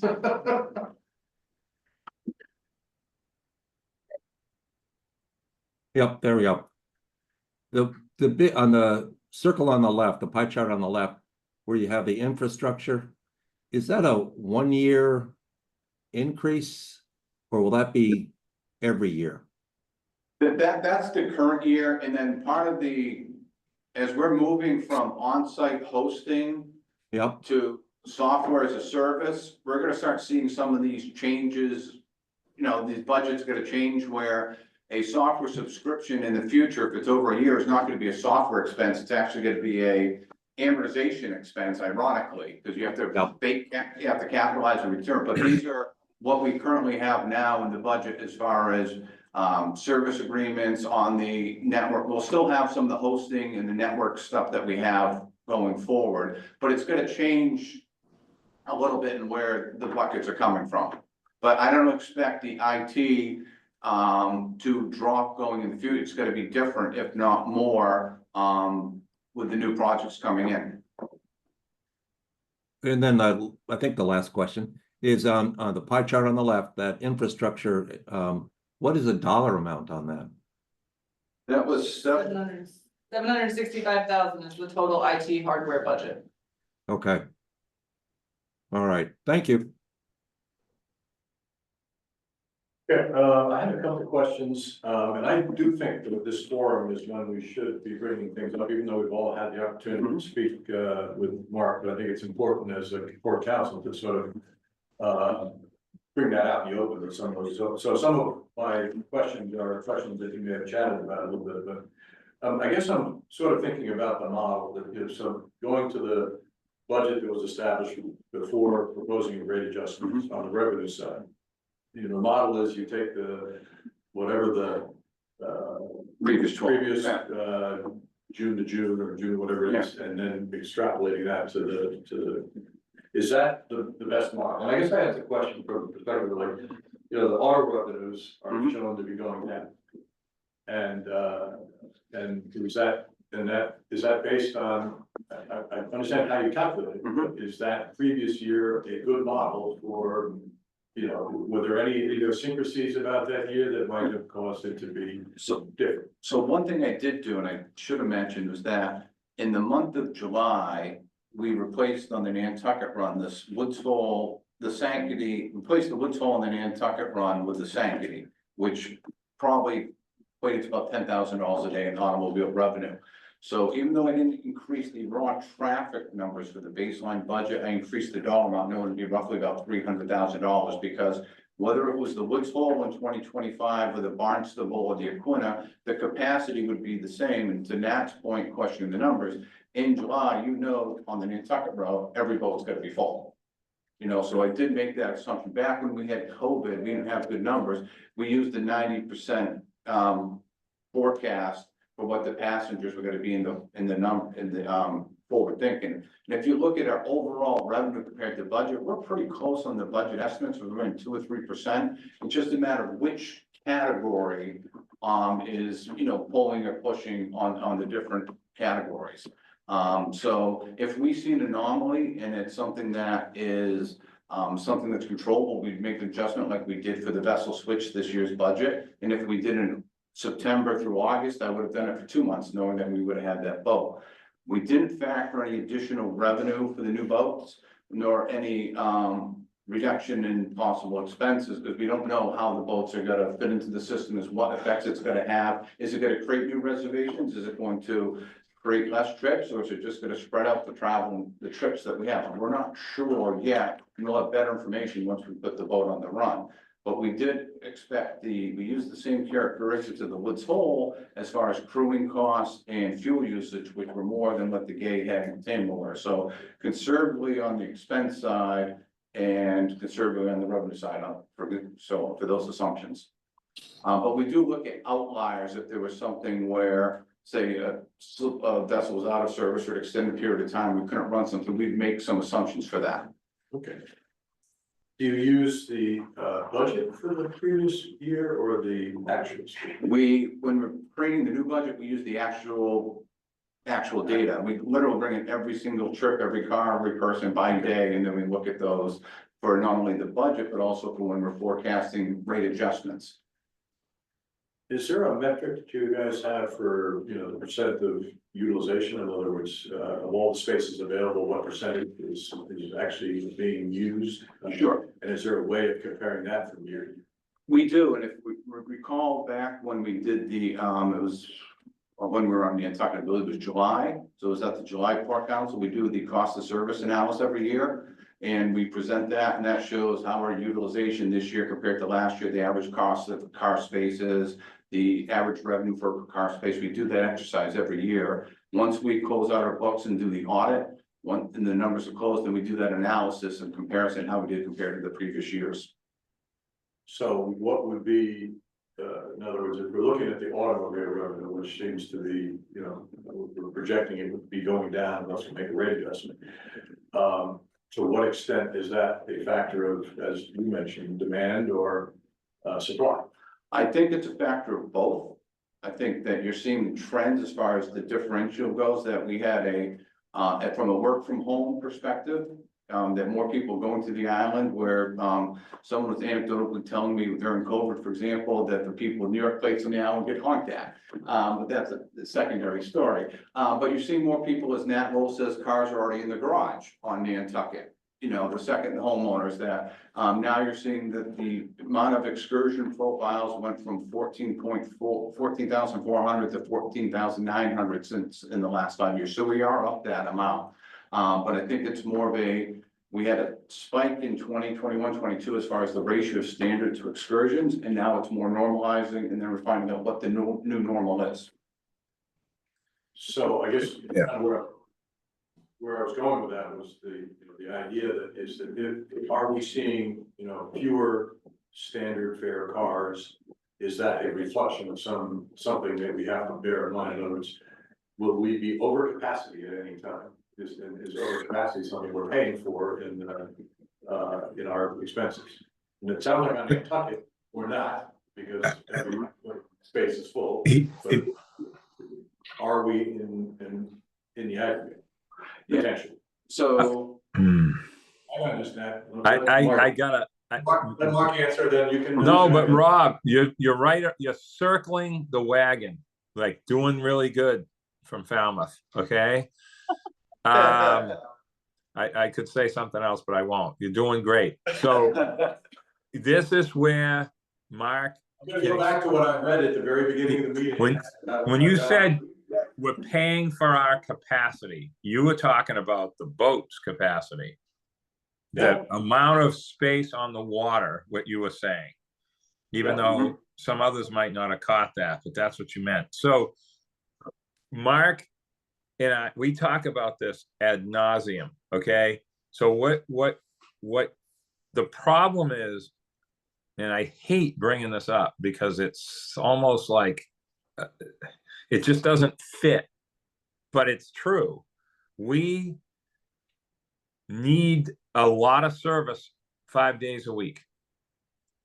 And then all of a sudden, the weekends, if there was, like, we're trying next fall for that weird schedule that September, the late summer, early fall thing we do, trying this 9 trips a day, 5 days a week, no gas on Saturday. Every person I've talked to about this that works at the terminal is thrilled over it. They said it will work.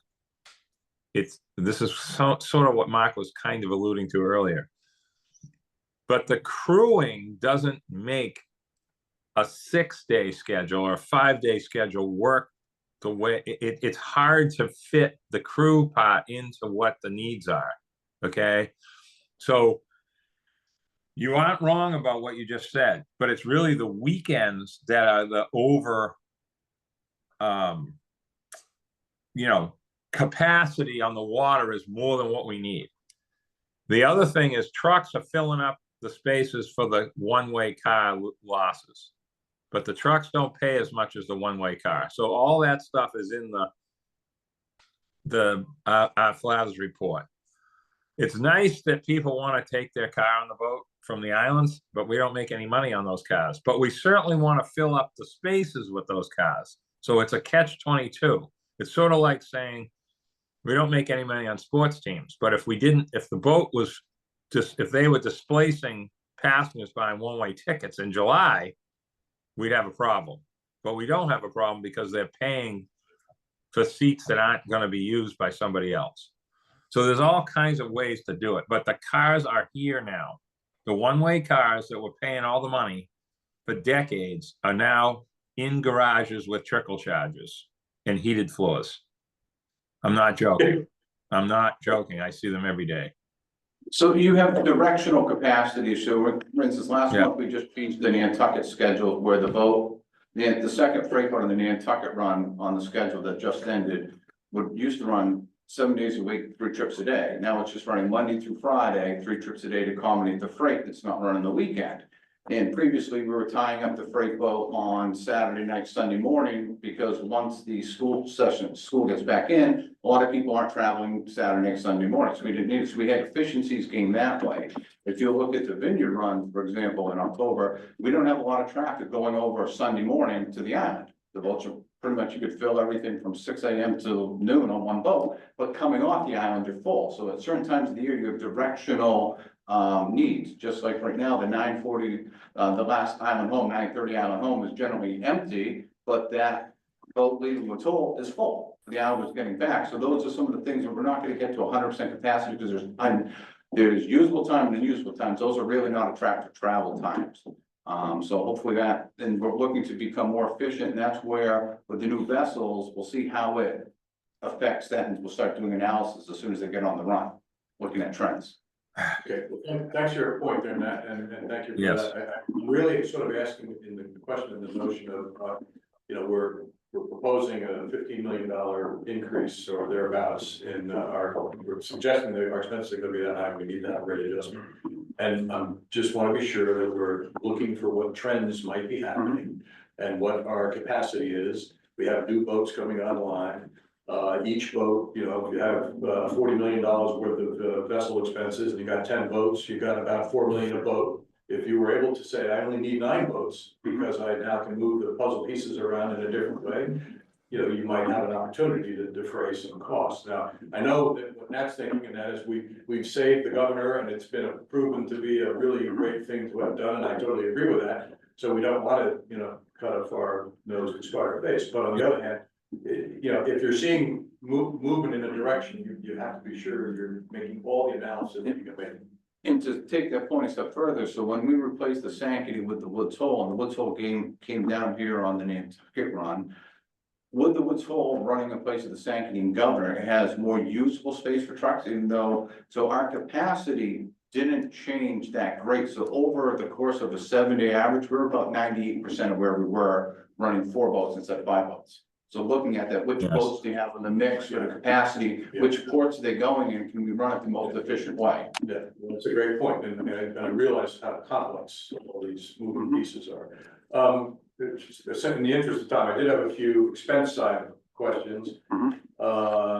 And Courtney kind of mentioned, but you know, we have new boats, they have more depreciation, that's in there. Yep. We have more insurance, that's in there. Are there any other costs associated with the new boats that we should? Sure, there's a higher fuel burn rate, because we don't, at your point, you're talking with Mark, we don't have the real data yet. But we assumed, as I mentioned earlier, the characteristics of the Woods Hole, both on the crewing and the fuel usage. So we'll have data, and then next year's budget will be more accurate as far as these are assumptions we have to make. So we're going with best assumptions we have right now for that. Can I sneak one more thing in, Mr. Chairman, to Mark? This is through you to Mark a little bit, okay? All right. Oh, God. He just brought up something that I didn't even really understand myself. This summer has been just like, I feel like it's my first day at work for 3 months, okay?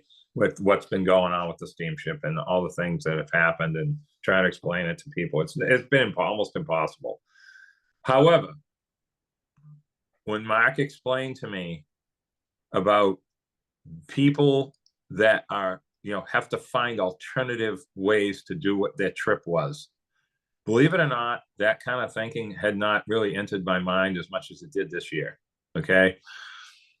So capturing the trips that we've lost because of whether it be the Sankaty being running or whatever the situation was, not having the space to people to book.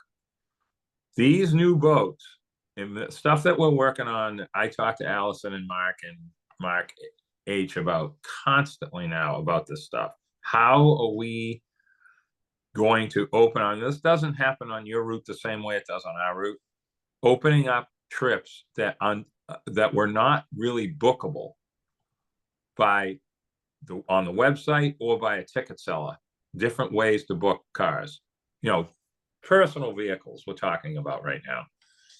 And that's going to be a big deal for the next years, looking at the results of things, you know, a year from now, when Mark is sitting there in that same seat with these same charts, okay?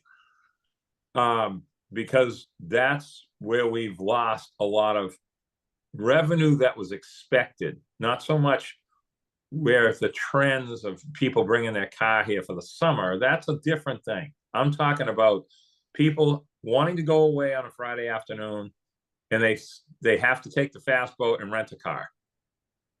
That is a vehicle that didn't get on the boat because of some, you know, whatever the reason is. So having the Woods Hole right now, we just lost the Nantucket. And we're going back and forth right now, trying to figure out what are we going to do with the Katama. The Katama is running in the Eagle spot. Well, that's really great. And the Woods Hole is running as a freight boat. So today's been like all hands on deck today, making the Woods Hole work right as a regular boat on the freight boat schedule. This is a good test. If the Barnstable was here, we would probably not be having this conversation. It would just run on the Eagle schedule until the Nantucket was fixed. But because it's the regular freight boat that has capacity issues and passenger limitations, it just throws the whole thing out of whack. So we just have to wait until we get these boats here, and it's gonna change both islands' whole operation, and it's gonna be a lot better.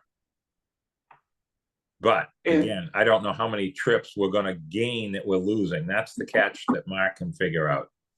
One of the indirect benefits would be, say if you lost a trip because of weather or mechanical, is that you have times of the day that may not be as attractive to book originally, but when you're rebooking the people to other trips, now you have this capacity that might not have been attractive, that you can do eventually.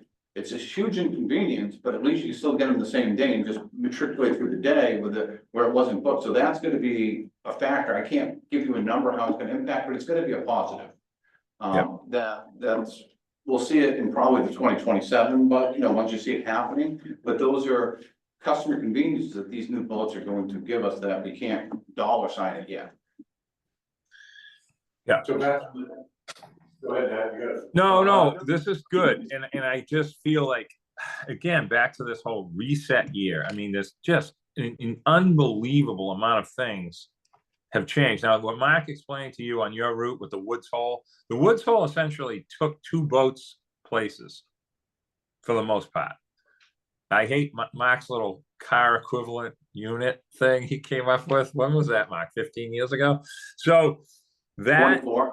it was a long time ago. Yeah. So your route, that one change last summer was a huge explanation in one move that I could talk hours about. No one understands what I'm saying. That was a simple way to say, okay, we took the Governor and parked it in Fairhaven, and the Sankaty came down here. Oh my God. And you had the Woods Hole running in place of two boats. And it was a positive because it carries so much more. And it's easy to load. So that is a great example of efficiency that is not hard to budget. Over here, we're sort of going back to this whole like fall, spring, shoulder, tweaking, 5-day a week versus weekend stuff like we did 20 years ago. That's what we're doing. So anyway, I'm done, Mr. Chairman. I promise I won't interrupt again. Always welcome. So just finishing on the new boat thing, obviously we'd like to have the new boat either be more productive or cost less. And it sounds like right now we don't know what the answer to that is. Correct. And I think it's gonna be a combination of both. Because I mean, the fact that it uses more fuel, you'd like it to be carrying more cars and more passengers as opposed to whatever it's replacing. So I guess that's to be determined. And then a couple other items that are maintenance is increasing 13%, general expense 10%, vessel operations 14%. We maintain vessel operations, but those are big numbers. Yes, they are. So I guess I just point that out. And then I'm also interested in understanding the timing. In other words, our expenses are going up by whatever that total number is, 11% against 2024. When is that gonna happen? In other words, the notion is we're putting, some kind of a rate increase in January 1st, but, some of these things are gonna be happening over the course of next year. Sure. What's the timing? So our run rate, we have $150 million in expenses, called in this rounding here, which averages roughly about $12.5 million a month. On the expense side, so keep in mind that in January, February, March is when we put all boats in repair. So we don't have as many operating expenses, we have more maintenance expenses. So of the expense months, 7 of them are in the 12 millions, 2 months are in 11 millions, and 3 are in the 13 million. So we have a pretty flat run rate throughout the course of the year. So to answer your question, the expenses are pretty much evenly spread through the year, but they're different. Where May through September, you have a lot more operating expenses as far as boats running, et cetera, et cetera. In the shoulder seasons, you have more maintenance expenses. So if one of the biggest chunks is the vessel group, and I gather some element of it is whatever the union negotiations are, what's the timing of the implementation of those things? Sure, those are all 2024 contracts that'll be in place for 2025 when they get executed. So those are, we have assumptions in for what we think those will be. going forward. And as far as timing of their expenses, so keep in mind, when we're not operating as many vessels, we have our employees working in repair, or we're doing training, because we're not doing the training really in July, or, you know, we need every crew member we have. So the crew member, we're seeing more flattening through the course of the year. And if we can keep them on the payroll for the year, we'll do the training in the shoulder seasons, that goes into the retaining and advancement section, attract, retain. Because part of the person is, do I want to work somewhere 9 months and I get laid off? I'd rather work somewhere I can work for a full year. So through the training, whether I'm getting trained and you're filling in for me, or you're on the clock getting trained, those are things we're looking at to how to better utilize the workforce on a 12-month period to keep them on the payroll, get new employees and retain them and advance them. Any other questions, comments on the 2025 budget? Do we want to vote on the budget, or do we want to hold it and have the other conversation and vote on both, or what's our? Well, we vote, because we discussed it. What's our purpose? Okay. Here, a motion. I make a motion to approve the budget as presented. Accept. No. Okay, Is that a second? Nat? second, Okay, let's do a roll call. John Cahill, Tisbury, yes. Matt, aye, Joe, Aye. Gordon, aye. Here, abstain. Move on to the next topic. Okay, so and a lot of this we went over, so if I apologize, I'm duplicating anything, I'll try not to. All right, so we get the proposed rate adjustments. So why rate adjustments needed? This is the things we just talked about. We have vessel landside maintenance costs, they're going up 4.5%, about $1 million. We have employee wages and benefits, the pensions and the health and welfare, that's adding into the wages. That's up $9 million. We have training costs, as we talked about before, going up $400,000. We talked about the insurance costs, even though we've renewed for roughly around 4%, which is a good rate. We have that builder's risk of roughly $500,000 as a one-time cost, driving some of that, plus the increase in the cost to hold that. The boats are more expensive to insure. And then we talked about the increase in the IT costs of $1.3 million. And so you look at these categories, and this is the maintenance, you know, big thing, let's keep the facilities up to date, let's keep the boats running. It's gonna cost money to maintain the boats, as Mark brought up with the Eagle. We have issues in the Highness Harbor, but you can see, the yellow is the land side, the blue is the vessel side, that we are investing in our fleet and our operations. Here's the IT bump here, we can see in 2025, but for the last 3 years, the IT costs have been relatively flat. So as we're changing, evolving, getting a better network, better customer service, and it's gonna, there's gonna be some increases. Budget and training, you look where we were in 2021, we weren't even at $500,000. Now we're at 1.2 million. So what we're doing is this is also the recruitment and getting people trained to become officers. On the vessels, to do the LMS, to do the cybersecurity, multiple STCW training, twice the biannual safety training development fairs that we have in house. So this is showing we're investing in employees to get better employees, be more familiar with our operations to keep us operating better.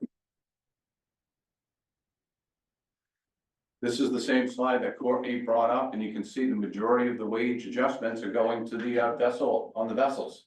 Now, we need to looking to improve our operating, keep boats running. So the bottom line, at last month's meeting, this number was over $16 million adjustment. This now we're at 14 million, of which 5.4 would come from the Nantucket route, 8.6 would come from the Vineyard route. We do a look back for the last 10 years, and then we look at the cost of service for each route, which is in your packet. So that's where the breakdown of the rate adjustments would come from.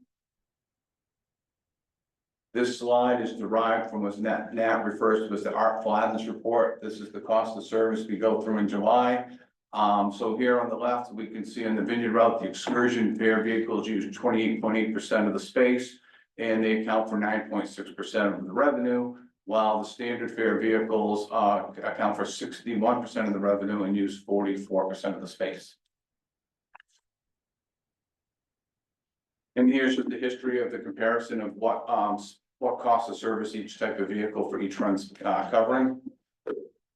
So here you can see in both runs, the standard fare vehicles are covering more than their cost, while the standard excursion fare in both islands are not. So the bottom line for all routes, passenger fares, looking at adjustments that would bring in 1.8 million in revenue. And this is all using the last 12 months of traffic statistics. Standard fare vehicles, 6.1 million, freight, 3.3 million, parking and daily fees, 1.8 million, miscellaneous fees of 900,000, and not recommending any adjustments to the excursion fares. Last month, there was recommendation for the excursion fares. Since then, we recommended not to. With the $2 million in expenses, we've been able to reduce. On the Vineyard route. So looking at adjusting the passenger fare, the standard fare vehicles anywhere from $6 to $21. In your packet, there's a breakdown of matrix of where each rate's coming from. But these rates adjustments will bring in $4.4 million. Coupon book $64,000, and that's going up according to the other rates. No increase on the excursion fare. Freight would be a 10% increase. Passengers at last month's meeting, we recommended $1, now we're at 50 cents. And then the children, senior, and the books accordingly would go down based off of that 50 cents. Daily fee parking would be going up $4 to $5 in the off season. $7 Monday through Friday and $2 Saturday and Sunday. So our daily fee in the summer would be $25. And that there's a typo on this slide. The Palmer permit should be $50, not $100. Recommendation on the slide. So one of the adjustments after the hearings is looking at historically the parking permit's been going up $50 and then keeping that permit to $50. So I apologize for the typo here. But we're looking at mission critical driven statements like excursion fares, passengers, the commuters coming back and forth. How can we minimize the impacts on them? Excuse me, Mark, can you just go back to, I'm confused about the standard fare, 4.4 million on the previous slide, it said 6 million. That's for both routes combined. Okay, this is just the Vineyard, I'm sorry. That's why I was confused. Yeah, so this is just the Vineyard side. So each route's having a little different category. Okay. So the Nantucket route, the standard fare vehicles here would be the 1.6 million, those two combined would equal the 6.3 that was there. And so their rates are going up being adjusted anywhere from $18 to $45, depending on the season. And again, there's a matrix in your packet showing where each category is going up. Excursion fare, similar to the Vineyard, not recommending any adjustment. At last month's Port Council meeting, the freight was recommended at 12%. We're able to knock that down to 10% on the Nantucket run, same as the Vineyard rate. No adjustment on the conventional ferry on the Nantucket run, but we are adjusting the high-speed ferry, $4 for a one-way, $3 for same-day round trip adult. Passengers generally on the conventional boat are traveling because they have to travel on that boat as compared to the high speed, they're choosing to more travel on it. Again, looking at mission critical items, how can we keep the conventional fare as low as possible? Daily fee parking, no changes. Looking at, again, this Yarmouth Road is $50, not $100 here. And then we'd be doing the adjusting the driver services for the commercial vehicles, $10 year round and $12.50 just in the summer months. Okay, that's where it's a little bit harder to get reservations, and then adjusting the barge rate up $1 a ton. So this is showing where the this is for the standard fare breakdown, where 40% of the rate adjustments are coming from both islands in the summer, Friday, Saturday, Sunday. You know, mostly tying into the rental market. Then you're looking at the May 15th to 9/14 would be 21% of the revenue. And then the shoulder season, 9/15 to 10/31, we're putting that at the same price as the 515 rate. So traveling in September, October should really be the same price as traveling in May. So that's a breakdown of where the standard fare rates are coming from. And on the next slide, this shows a breakdown of where all the categories is coming, as far as the overall rate adjustment of 14 million. So 43% of it is coming from the standard fares, or 6.1 million. We get the parking at 14%, the freight at 24%, the miscellaneous at 6%, and the passengers at 13%. So trying to spread it out over different buckets. And so here's that same graph, as we told before. So now instead of at 20 million, we're at 17 million net operating loss. Then we make money the same 4 months, and then we lose money at the last 3. But that brings us at a bottom line of 10.7 million. And our bond service for 2026, which is due March 1st, is 10.8 million principal. So the bottom line ties into what the bond principal, because the bond principal doesn't flow through the income statement. So some of the information that we received from the information sessions we had, obviously it was key on the operations, but as far as the one thing that was discussed was a parking permit rate for the Islander. But you know, we vetted that, we brought that up at the Woods Hole group, and then why is it for all the port communities? So that's something we're going to look at for future parking permits, that all the port communities should have the same benefits as far as the parking and the passenger parts go. It was brought up that for an excursion rate for Falmouth residents was brought up at one of the meetings, instead of pass that along. And then one thing that we talked, Allison mentioned earlier, and it was brought up on the Vineyard information session, is that the blue line, when they entered the blue line, one of the complaints was they had to give up their reservations. And one of the problems is sometimes you physically can't get them out of line if you have to rotate it.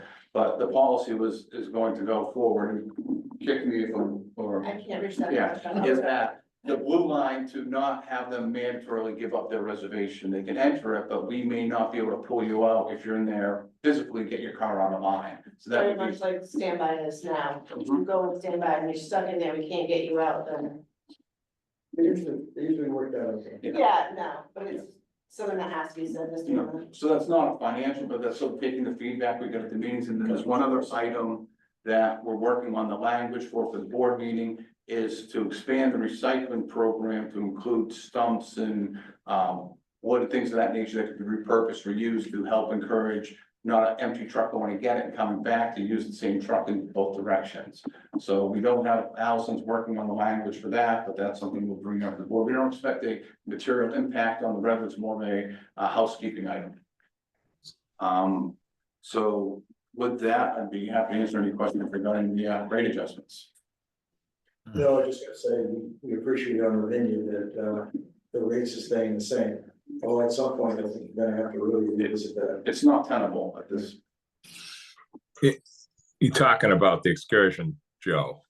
Yes, I am, yeah. Okay, I was wondering what you would, And yeah, that rate hasn't gone up since 2021, I believe. Well, that's helpful context too, Mark, when you walk me through what the other, what the last rates have been over the last 5 or 6 years, right? Is this, what we're Yeah. talking about, it's not in isolation, right? It is, in some ways, a consequence or a factor of some of the rate increases or lack thereof in previous years, right? Yep, so to put this in context, that last year's rate adjustment was 2.3%. So over the last 3 years, we're averaging 2.8% previous to this. With this rate adjustment, the 4-year average will come up about 4.6%. You know, in context compared to CPI, so that's where we have generally have a low year, then we have a spike, then we have a low year, and ideally I'd like to tie it to CPI or something in an ideal world. But in 2021, we didn't have a rate adjustment, for example, and then we followed up with 6.1 and a 2.3. I'd like to have these more smoother if possible. Yeah, because the no rate adjustment skews the average, right? That's Yes. the problem with averages, right? But then if you had a rate adjustment, then the rate adjustment you need now wouldn't be as high because your base would be bigger. That's right. Mr. Chairman, can I just throw in a couple things real quick? Mark, I just want to thank you for all the work you're doing with this, and Courtney, this is painful for you to deal with. You've had to go to both islands and endure that, situation. So With that That's what we're here said, for now. I know, but it's still painful no matter what. So if those last two slides, just for the new guy that really is paying attention, which is incredible. That those last two slides, Mark, that you showed, Yes. one of the ones that you showed that you mentioned, our Flathers, we got to memorialize him at some point. He was unbelievable. He used to come to the meetings with this like milk crate of paper. But anyway, but he was right about what he was saying. So that stuff needs to be explained. That needs to be the focus. It really just throws out all the gobbledygook stuff and puts it all right in front of you so you can understand it. But I want to try to see if we can add something, Mark. That utilization chart is great because that talks about a lot of the stuff that vineyard communities upset with space on the boats and all these kind of things. It really is hard to talk about. But the funding mechanisms that we have now that we never did, I don't know if this is something that you can work on for the next year. That, in other words, money that the steamship is getting that we never got before for certain things. It's not operational funding, but it's projects or just different grant. I don't even want to say grants, but just funding mechanisms, stuff that we never had available to us in the past, that we would have had to bond for, raise rates for, whatever that is. So I'm not sure if that's a worthwhile thing, but it is, you got to try to say positive stuff with all the negative stuff, so it kind of balances. Yeah, and most of that now will be brought up during the capital budget, because that's where that type of funds go. Like, for example, for the 2 transfer bridges, that'll be capital. The MOU we had with the CCRCA for the contract with Alabama Shipyard, that's a capital expense, not a operating expense. Yeah, that's So the kind of during stuff I'm capital talking budget, about. that's when most of that stuff will come out. Yep, that's the kind of stuff I'm talking about. Appreciate it.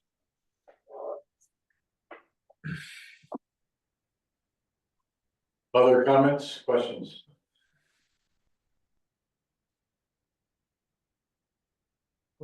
Yeah, I have a few, not practically. It seems like we're relying on, the auto, and we're relying on a source of funds that to me is not reliable, because the standard auto is declining as a thing. So I'm just not 100% convinced that you can count on $6 million+ out of the standard auto once you raise the fares. It seems like we're already having a decline in the standard fare auto to begin with, and now we're going to raise the rate, significantly to try to, get almost 50% of the money we're looking for, not quite, out of that one source. So I have my doubts about the viability of that. Yes, so, comments? No, so the automobile roughly, revenue is, give me 1 second here. I don't want to give wrong percentages.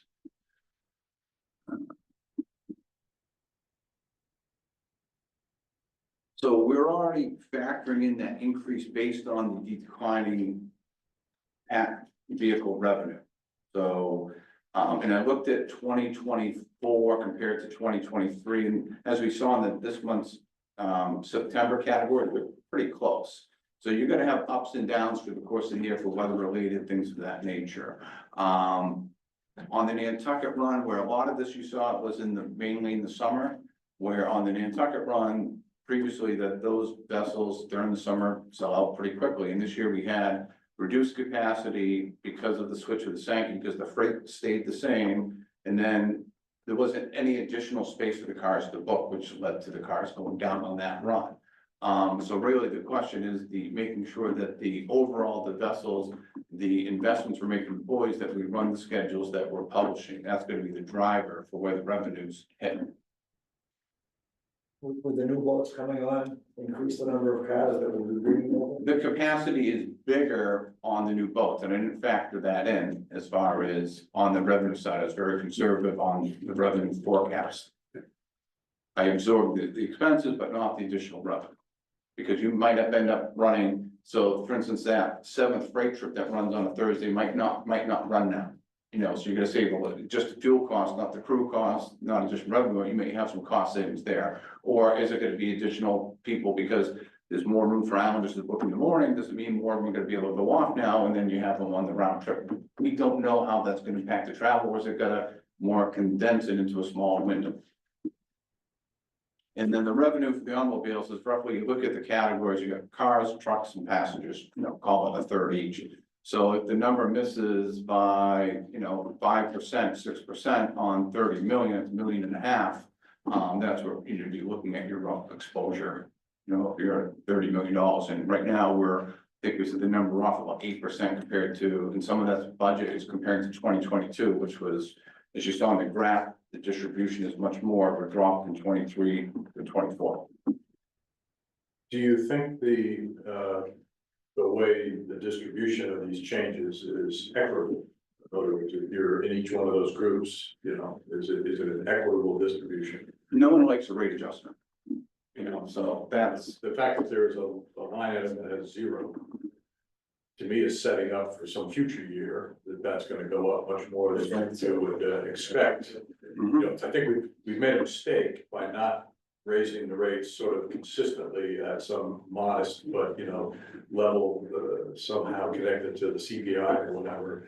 So now we're in this situation where we're going to have the appearance, we're going to physically actually raise the rates by a substantial amount, and now we're trying to pick the different sources of funds based on whatever judgment is. Certain groups could make an argument, well, we ought to put this on trucks.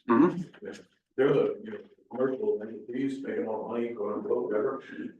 I'm just parroting, but there could be an argument that more of it should go towards the commercial interests and less towards the individuals.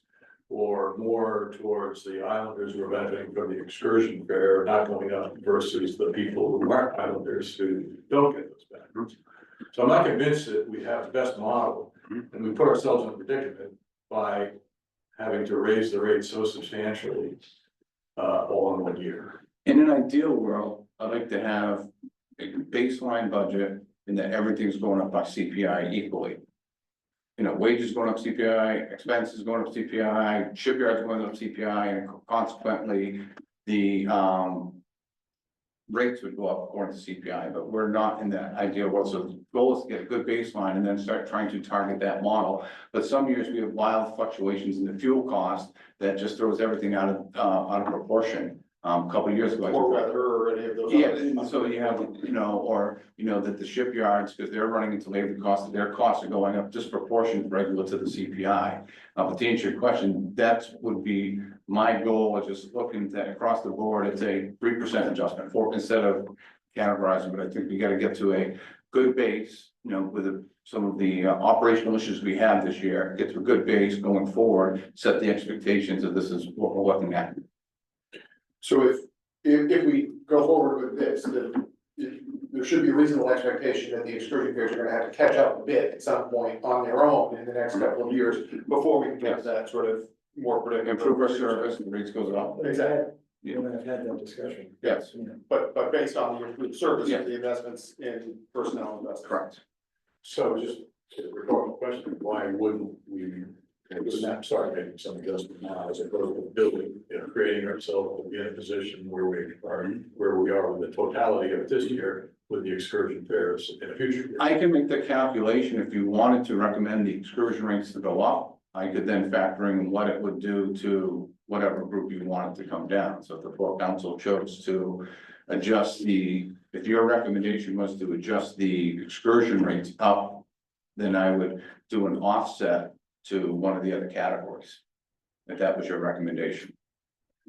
I think it's an important consideration. I mean, I'm a no vote right now, not because I don't think we have to raise our rates, but because I'm not convinced that we've optimized the way we're trying to do it. And if more thought needs to go into it, it may be that you end up close to where you are, I'm not there yet. In my own view. I think one of the problems you may have is that after the meeting we had on the venue, most people are expecting that the rates are gonna go up. And I think the feedback that you're gonna get from the vineyard is gonna be substantial. If you wanted I'm to, from Falmouth. I can do the calculation. It's just a matter of what you would want me to calculate based on that. From what I'm sensing is that you're not gonna be abstaining overall. I'm gonna vote no. For the reasons I said, I understand. really, to try to keep the conversation going, so that maybe, I realize, I understand the timing issue, Mhm. that, you know, you wanna have something in place for the first of the year. But I do believe this is a significant, proposal, and it needs to have the depth of understanding and, you know, listen to all the different sort of. So your reluctance is, is that the excursion rate not going up compared to the cars? Yeah. The other one, so if the excursion rates were going up, that would. That would certainly help me. I mean, I also go back to. No, I'm pretty much- I just the wanna make budget sure I- itself, which I'm still, not all the way there. I didn't wanna, you know, provide a no vote because I felt that, all this work is going into this, and I'm not really questioning the work. I'm sort of thinking about have we dug deep enough? Are we, you know, if you think about the way lots of businesses are run, Mhm. you know, there's a target that says, okay, we can accommodate this much in terms of a budget for a particular item. And I don't get a sense that we do that here. We look at, and I'm certainly not arguing to cut train. Mhm. You know, so in that, I understand your point, you know, that is really critical to our future. But there's so many other budget items that we could look at closely to try to soften this. And that's. To your point, Rob, if, that's why I brought up the at-FAS report, I can say it faster. If every island resident in both islands knew what an excursion car paid per cost of service is 37% roughly, and they saw the numbers on the other stuff, they would probably say, I can afford another $5. So Mark, follow up to everything. Did we ever look at my wild idea about the 16 feet thing instead of 17? Yeah, that didn't pan out. We looked It at that. doesn't work? I had Kelly Conrad look at that. So the Okay. majority of those vehicles in that category would have been in that new category. So it wouldn't have changed anything. It wouldn't have made more revenue per, No. okay, because it was something I thought, you know, back in the day when we came up with this, that we found out the Hummer was shorter than 17 feet. Yeah. Okay, I Yeah. figured we could like plug in vehicles to pay a little more that without actually raising the rates. Yeah, no, we looked at that and it didn't Okay. materialize. Okay, no problem. Any further discussion? Is there a motion to approve the proposed rate? So moved. Second, Second. I think I seconded it before. Any further discussion? Okay, Discussion, please. I'm sorry, go ahead. If I may, Mr. Chair. Yes, John. Okay, thank you. A question I have for you, Rob, is could you be more clear as to how we could see you go from a no vote to a yes vote? Well, I think the more equitable distribution, so that it's shared across the different user groups. I am concerned that targeting the standard fare autos is not going to generate the revenue necessary. I just, you know, the evidence to me suggests it's not going to happen.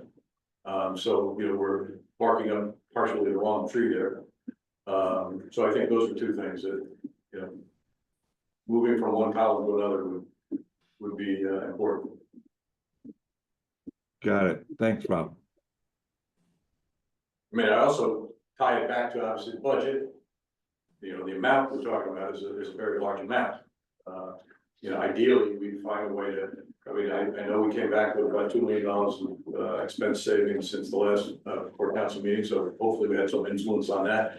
I'd like to see more. And then I think between those two things, I would be more comfortable. From my own perspective. So what I can do, regardless of which way the vote goes, sorry, John, is I could do a calculation to what the because originally we had the excursion fare going up, what that number would look like, and then up to the board say this or that, you know, but it's a, go with whatever the port council recommends. But I will note that your concerns in our recommendation. Probably return to the board, just to see what. Just to see what it would look like. Yeah. Understanding the arguments that, Yeah. you know, So if, maybe that would be a way, I don't know if there's a sort of a provisional, we could make it a provisional recommendation subject to you providing the board of governors, Option A, option B. Option B. And what ratio would you want the excursion fare to be adjusted compared to the standard fare? Same percentage or? Well, I think I'd defer to my Martha Vineyard colleagues about what you think would be palatable. I understand your point about it being, I don't think they're already assuming it's zero. Zero, they would have to, like I said, I think that. Yeah. That's the understanding after we had the meeting, there's quite a few people on the vineyard. That, we should vote it as presented Okay. today. Yeah. And make the recommendation. We're gonna get in trouble for making this meeting go on forever. But I think this is a really good conversation. But I think it might be for, I hate to say next year, or for future discussion. Like there's also more we can talk about regarding the length of the year for the lower rate, the off-season rate versus a year-round rate. I mean, there's all kinds of ways to, we'll call, adjust this excursion, Joe, because it is cheap. It's just not to everybody. But and this is where I get into making it easier for people, making their experience better, making them feel a little bit better about using the service. It's instead of just raising rates and have a good day, you know what I mean? So I think that's an overall conversation piece that we need to have for sure, Joe, about this, because your island is more garage vehicles every year. Ours are already here. Yours are trending in that direction. So it's a conversation we need to have. And I agree with you, I think if you're gonna raise the rates, we have to provide better service. Yes, I have a really hard time talking about that, but it's a fact. So I think that you make a great suggestion. I think we've done our job. I think we've put on the table these ideas. We can have our vote. I think the record will show to the board of governors our thinking and what our sort of reservations might be. And that's probably, we've done our job. I think to your point, Matt, keep it simple. It's a kind of a informational adjustment, meaning if people knew, like, for example, you want to go up on the summer excursion versus the off season, less residents use the summer excursion than the off season time of year. I mean, there's all kinds of ways to do it. I just think it might be a little late now, as Joe is suggesting. We've already promised the Islanders that we wouldn't go up. It's hard to change that right this minute. It's fine. I totally understand. All right, so I think we have a motion on the table and we have a second, so let's have a vote. John? Cahill, yes. Matt? Aye. Gordon? Aye. Joe? Aye. Here, no. Thank you. And next up, we have the communication strategies. Good morning still.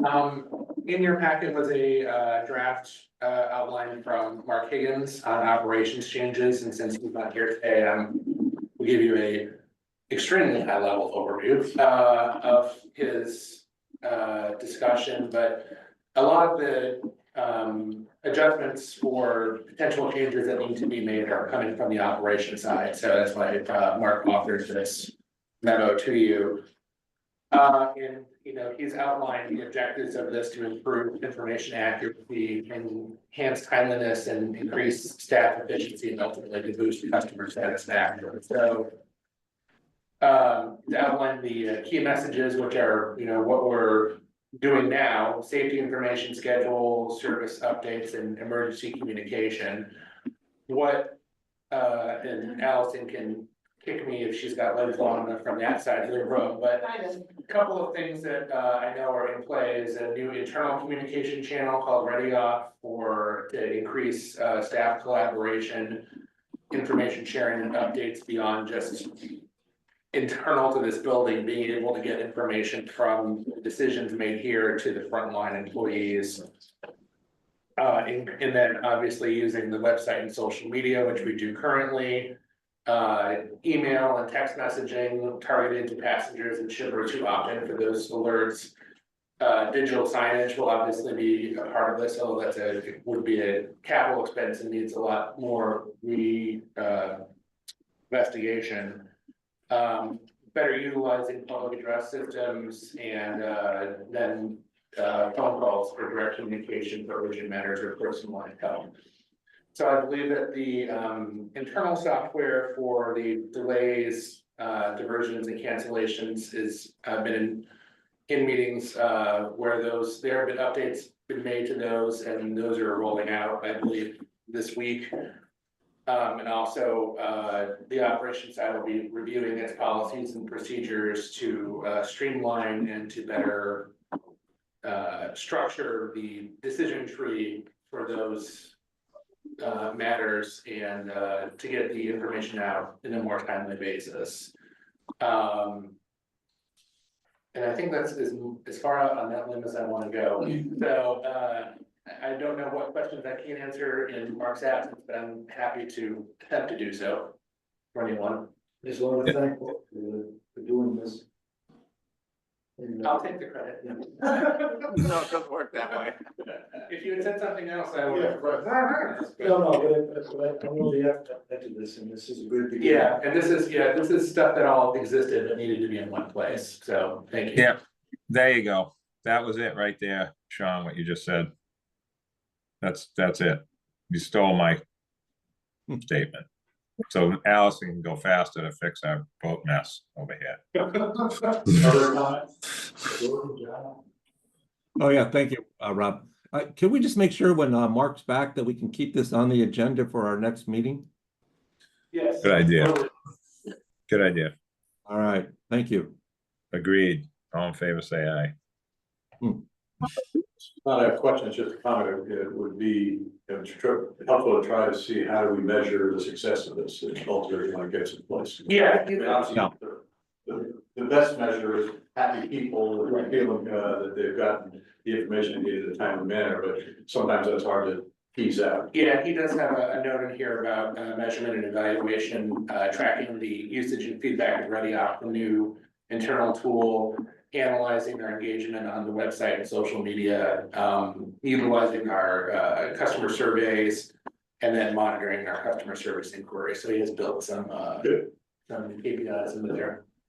Well, Charlie mentioned the decision tree, right? I think there's probably so much in that affects. Right? Yeah, and that's something that I know that Peter Jeffrey had asked for at the last board meeting, was a decision tree that was sort of split between what's decided by operations and then what ends up getting handled by my department. Yeah. Because it all sort of gets lumped into one big pie, and it's more of a stew than a pie. So there will be more or whatever, bouillabaisse, yeah, ratatouille, if you will.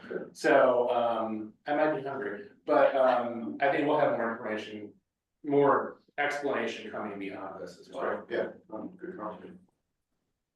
Thank you. I guess we are, any other old or new business?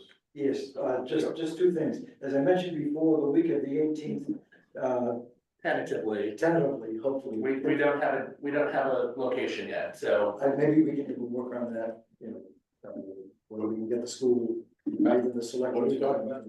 On the, what we've discussed on the vineyard, myself, Jim and John and the chairman of the Dukes County Commissioners, is to have a meeting of senior management on the vineyard at night. And we're trying to plan that for the week of the 18th. At 5:30 and probably have a 2-hour session. I'd like to invite all members of the report council if they'd like to come over to that. So we can see what happens on the vineyard. And it's very important. A lot of the questions that Mark was getting the night of the budget hearing were a lot of management questions, and we've never really done that before. And I think it's important that we do these meetings at night so people who are working can have an opportunity to express their opinions and say, well, that we can answer those questions. Whether we do with management or whether it's just the three of us from the vineyard, the government, the two port council. And that thing also, I was gonna make a suggestion that maybe twice a year, we meet once on the vineyard and once on Nantucket as the port council, and we meet at night. So you can see the questions that we get answered every day. You guys from other places, New Bedford, even in Falmouth or Barnstable, you get the same questions that we get on the vineyard or on the Nantucket. This happens every single day. Whether you're out to a restaurant, you're getting the merchants that are jumping all over you. I will go to buy something in the store and reliable, telling me why you can't get his produce on the boat. And I think that's something you don't understand, even though we have it specified in the statute as you read today about finances. I think the port councils on both islands have maybe even a little different problem and a different way of handling it as port council. And that would be a suggestion that I would make, twice a year, once on Nantucket and once on the vineyard, to have port council meet at 5:30 and listen to the people from both of the islands. Comments on Joe's suggestion? Yeah, you provide support it. scallops if What's that? I asked Nat if he would provide scallops if we came out to Nantucket. It's impossible to get here, to be honest, for you. Both are, no, it's just going to each island is almost impossible. Like you have to. Boats going to stay overnight. I mean, that's. Something we never had to do once we got rid of the Aquinnah. That you just undid 2 hours of discussion. Any other non-old new business? Any public comment, John? No, there's kids ahead of me. Okay, go ahead. First, I want to thank you all for these meetings. I really enjoy that you really discuss things. It's much less formal than the Board of Governors, and I appreciate it. I have a variety of comments for you. One is a question. The Vineyard Haven roof project, will it include putting solar on that roof? There was an array there. I understand the array was 20 years old. And I'm wondering, are you planning solar for the new roof? Not sure, Kate, we can get back to you on that. Mark, if you can't afford it, then you could always do a leased system where you get like 10% off of your electrical bill, but you don't own the array. So Yeah, we'll, if it's okay, Kate, can I touch base with you and get some ideas from you on how to? certainly. Then I want to comment about the new to us vessels. An email was sent around yesterday showing, I believe, the Barnstable in Fairhaven with a big black plume of smoke. And I'm wondering, what's the EPA tier rating on that vessel? I think, I understand why we bought these vessels, and they do have, virtues, as Nat Lowell keeps saying, that it will be increased capacity, which will be helpful. But they're a step backward in terms of emissions and fuel usage in a time of climate change. So I find that really depressing. And I think others do as well. So that's a comment I wanted to make. And then my final comment, I heard you say, Mark Rosem, that there'll be a capital budget. And I wonder, again, I keep asking for the same thing. And I would ask those of you who are going to serve on the committee to look for the new general manager to keep this in mind, which is we really need a plan for greatly reducing the emissions of the vessels. This is required by the state climate law. And we need a plan for acquiring new vessels. We have a lot of old vessels, including the Nantucket. This is an opportunity to get vessels that have very low emissions. But you have to plan for it in your capital budget. So I really hope I'm going to see that. You did say, Mark Rosem, that there are, quote, wild fluctuations in fuel costs, and there won't be those when we move towards more electric vessels. So I want to urge you to really keep thinking about developing this plan of how we're going to get to 2050, meet the state's required decarbonization goals and greatly reduce the emissions, which is great for climate change and also great for the port communities where all the soot is.